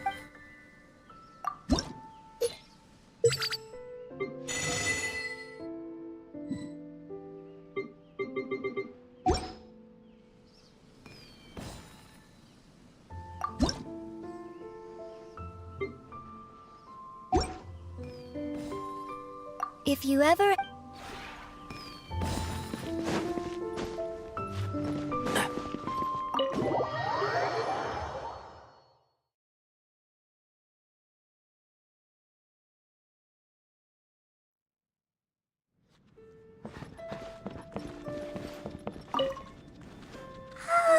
Hi. Well, I slept very well. I don't have to worry about being called to work all of a sudden. Even if I sleep all the time, it's okay. Of course. And there are no wild tanuki here. I like this place a lot. Hi. Sure. I'll try to stay awake. I'm okay. I don't want to sleep yet. If I fall asleep while I'm with you, I'll be wasting precious time.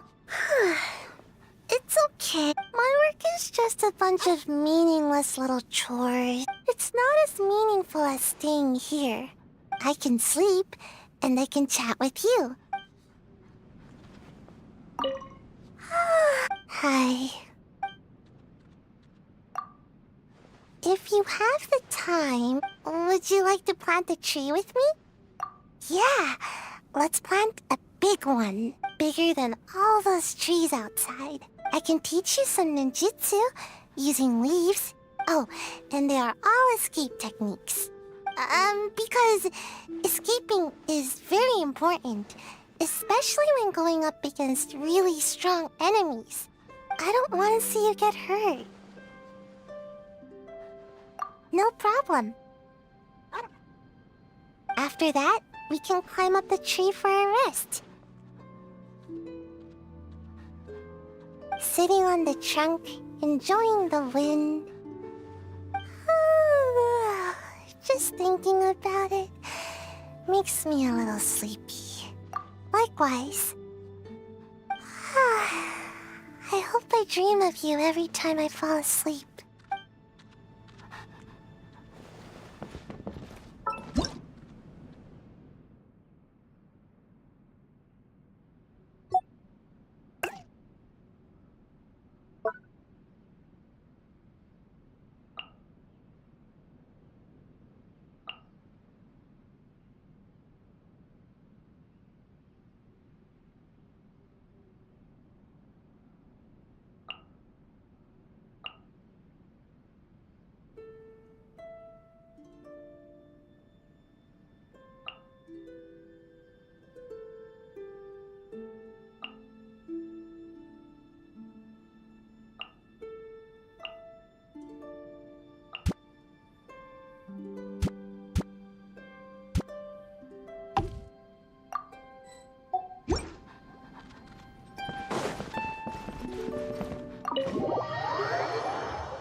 Keep up!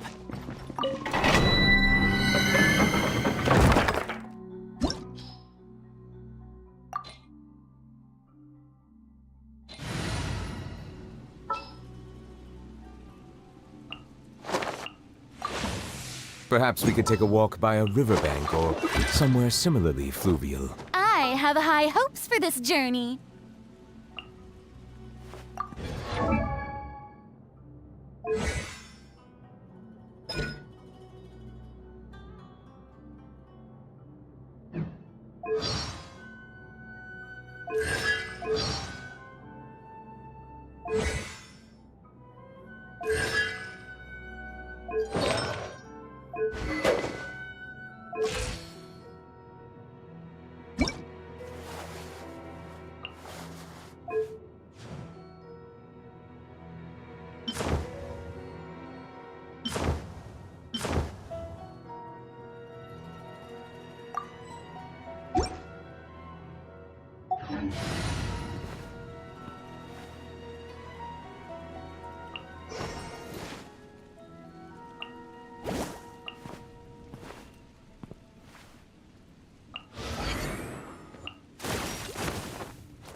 ARCHON reporting for battle. A walk would be nice.